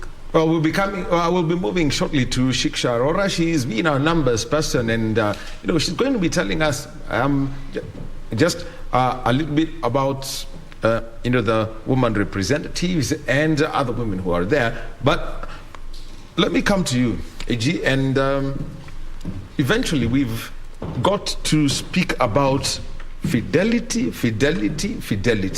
People have spoken about trust issues. Trust issues all over. At work, at home, and now it's being proven that it doesn't matter where you are, you will be held responsible. Especially, for example, the curious case of somebody refusing to count, cast votes. That's an extreme one. It is. And under what circumstances would, because you apply for this job, yes, you are not given a directive to do it. So why would you take a job, and after you've taken the job, you refuse to honor the dictates of the job that you yourself went out looking for? But in terms of fidelity, that goes into the casual nature with which we take things. We are people who just do things because we think it is okay to do it, without the express commitment to achieve the objectives of the very job that we ourselves have volunteered to do. And I'm hoping going forward, Kenyans should actually be selfless people in the spirit of, oh God, of all creation, justice be our shield and defender. Nasi tujitoe kwa nguvu. Nasi tujitoe kwa nguvu. You see, our forefathers had seen that kweli kujitolea should be part and parcel of human philosophy. But we are seeing people who we sing the national anthem, because if you went through 844, you sang that thing from nursery to Form 4, yes, and then you just do the exact opposite. But I think these are outlier characters. There are only one or two. I think majority have really committed themselves from what we have seen. Well, what you are trying to say is there is former cabinet secretary, the late J.J. Kabodo. He said that there are people who picked up a principle which is we share a common language, ancient as a Baijadi. Then the direct translation is the 7th commandment of the hyena: grab and gobble everything in sight. Now that is a bad way of doing things. But we've got Shiksha Arora, and Shiksha, keep us abreast on matters numbers.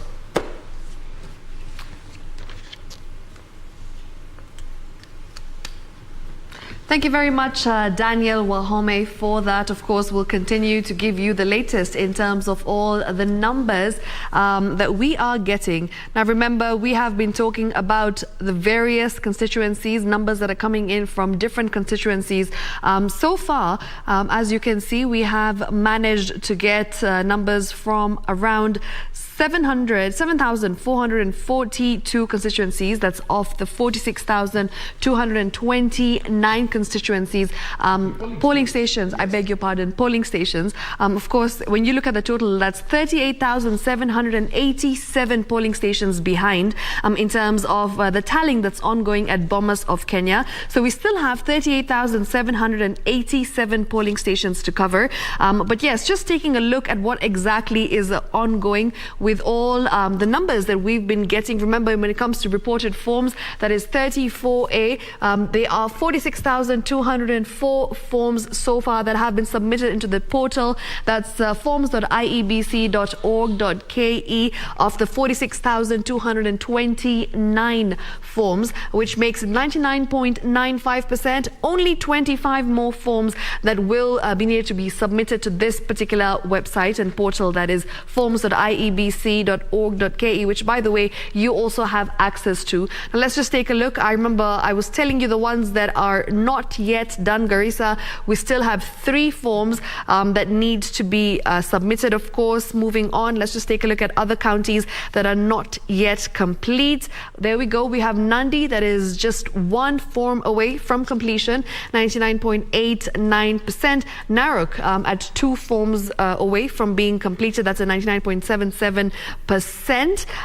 Let's just move on to Tana River at 367 of 368, meaning just 1 form away from being completed. And of course, one last one there, that's Wajir, 595 of 610, so 97.54% complete in terms of the forms. 34A, remember, these are the forms that have been submitted to the portal, and of course we're still waiting for the verification from IEBC Chairman Wafula Chebukati, as he'll be telling us the exact numbers and figures officially. We'll be giving you more updates on that when he does come on board to give a briefing. Apart from that, we also had some figures that came in with regards to, the governors that were elected. We had former devolution CAS Gideon Munyaro, who managed to actually get the governor's seat, who clinched the governor's seat of Kilifi, managing 143,773 votes. The senator of Kilifi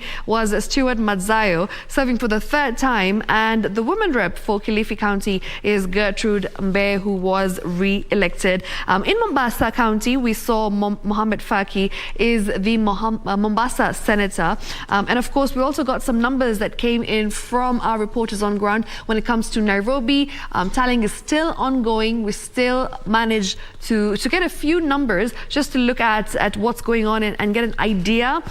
So this is what our reporter informed us, that Johnson Sakaja at that moment, which was approximately an hour and a half ago, 304,310 votes.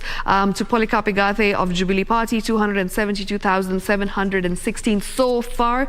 And of course, they're vying for the governor position of Nairobi County. In the senatorial race, we have Edwin Sifuna of ODM, who garnered 338,766 votes, against Margaret Wanjiru, who managed 223,788. Now, for the women rep race, we have Esther Pasaris, who managed 332,762 votes, against Millicent Omanga, who's at 250,463 votes. So yes, that's just a bit of what is going on in terms of the numbers. On your screen, by the way, you can see what's going on in terms of, the percentages and of course the final votes for the candidates of presidency. We have Professor George Wajakoya at 0.44%, 10,257 votes so far. David Moore as well right there, which I'll definitely be giving you the exact figure there. There we go on your screens. This is the verified,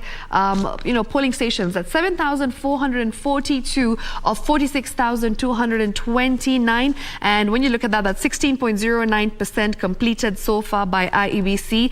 Of course, that's 38,787 polling stations still to go. So Raila Odinga leading at 59.72%. That's 1,390,253 votes garnered so far. William Ruto at 39.63% with 922,679 votes so far. Professor George Wajakoya at 0.44% so far, having managed 10,257 votes. And David Moore at 0.20%. That's 4,708 votes obtained so far. Yeah, so basically, in a nutshell, that is what has happened, tonight as we continue to crunch numbers and continue to give you the latest and keep you up to speed with what's going on with the elections right here on KBC Channel 1. I think that's a wrap from myself and my co-anchor Daniel Wahome in studio. Remember, coming up next, we've got our very able team who's going to continue to update you on the latest. So don't go too far, and I'll see you soon. Daniel Wahome is my name, and Kenya Decides continues. Remember, until the man who's in charge of the Tallying, National Tallying Center speaks, it isn't over. And I'd like to give our two guests in studio a parting shot. And what I'll do, I'll start at the far left. David Tayo, your closing shot as we take a break before the next team comes in. Kudos to the ladies, starting with Shish. Thank you. Did you vote, by the way? Huh? Did you vote? No, I did not. It's a spoiled vote here. I think we've seen a lot of space being created for our women, and they're stepping in and doing a lot. Good gains. Secondly, the digitization and automation of these processes, it's bearing fruit. The transparency levels are high, and the institutions are trying really to do what they need to do. So I think we have a good election. Kenyans, let's keep it like that. Let's keep peace. Tumalize hii, watu warudi kazi, na Kenya iende mbele. Yeah. Asante sana. All right. Yeah. Thank you very much, David Tayo. And AG. Yes. Ultimately, we'll have the president-elect. I hope that we shall continue to be patient. The jury is yet to be out on the success of what we have seen so far with IEBC, but I think so far so good. I hope that this will be the benchmark for the subsequent elections that we will conduct, and I wish everybody all the best. Yeah. All right, thank you very much. Well, it's been a night, and we've seen the announcements coming in. Remember, there are a team at the Bomas of Kenya. We've got Serafina Robi coming in. I mean, she will be on the day shift. We'd also like to thank, Regina Manyara and Bentro Enjoy, who are out there doing the reporting work for us. The team that was out there, keeping us informed on what was going all around the country. June Karisa, we've got Anburo, we had Jacqueline Masharia here, and also there's a whole team that is working. We can see them all around. They've spent the night out there, up in the gallery, and also our editorial team, and most importantly, you, the viewer, for being with us. We stay tuned, and we also want to say thank you very much. Our sign language interpreters have been Anne Ongeshi and Lucy Mwaura. Have a good day.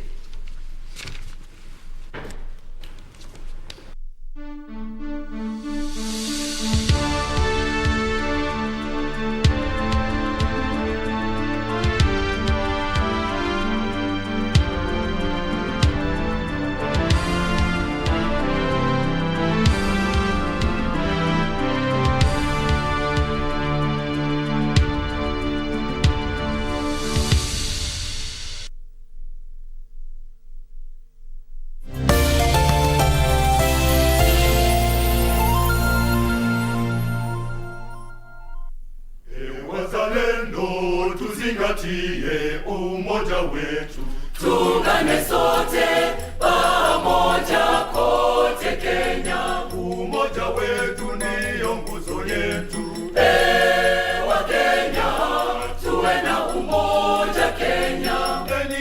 Kenya tuzingatie amani yetu, tutangamaneni pamoja kote Kenya, amani yetu, maendeleo yetu.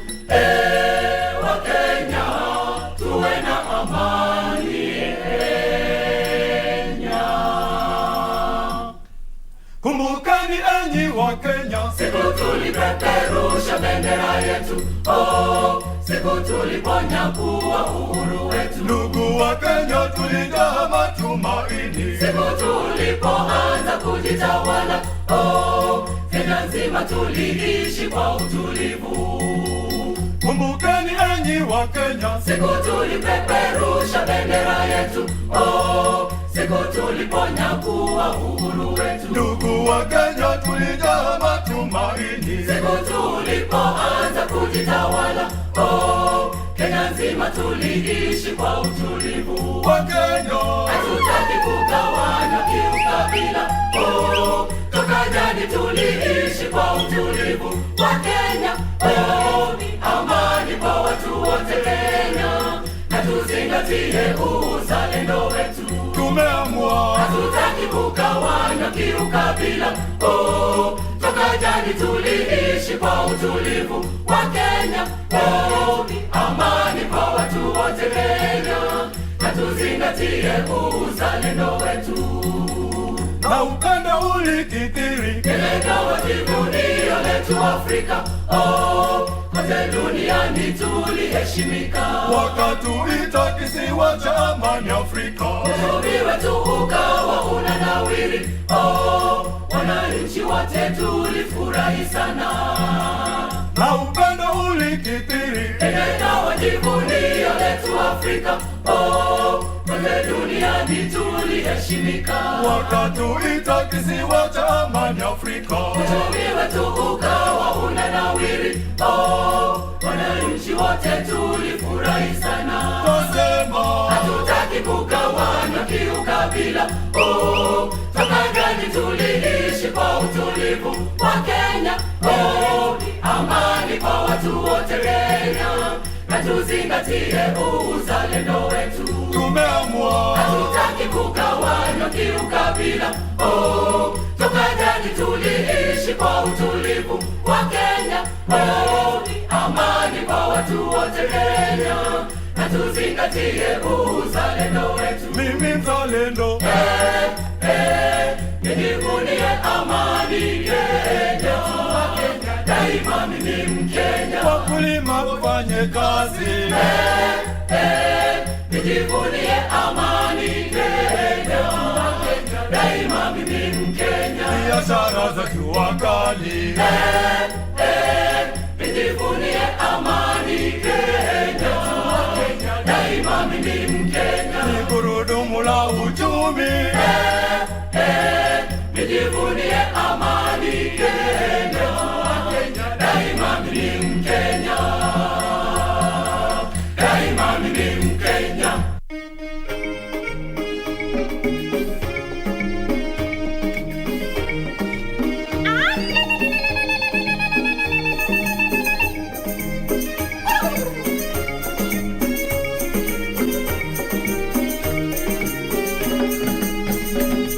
Wakenya wote sikizeni, msikizeni kwa makini, ikiwa waipenda Kenya, twende tupige kura. Ikiwa waipenda Kenya, twende tupige kura. Ni haki yako wewe, ni haki yako wewe, ni haki yako ewe Mkenya, twende tukapige kura. Tunapopiga kura na tudumishe amani, tupige kura kwa amani, tusivuruge Kenya.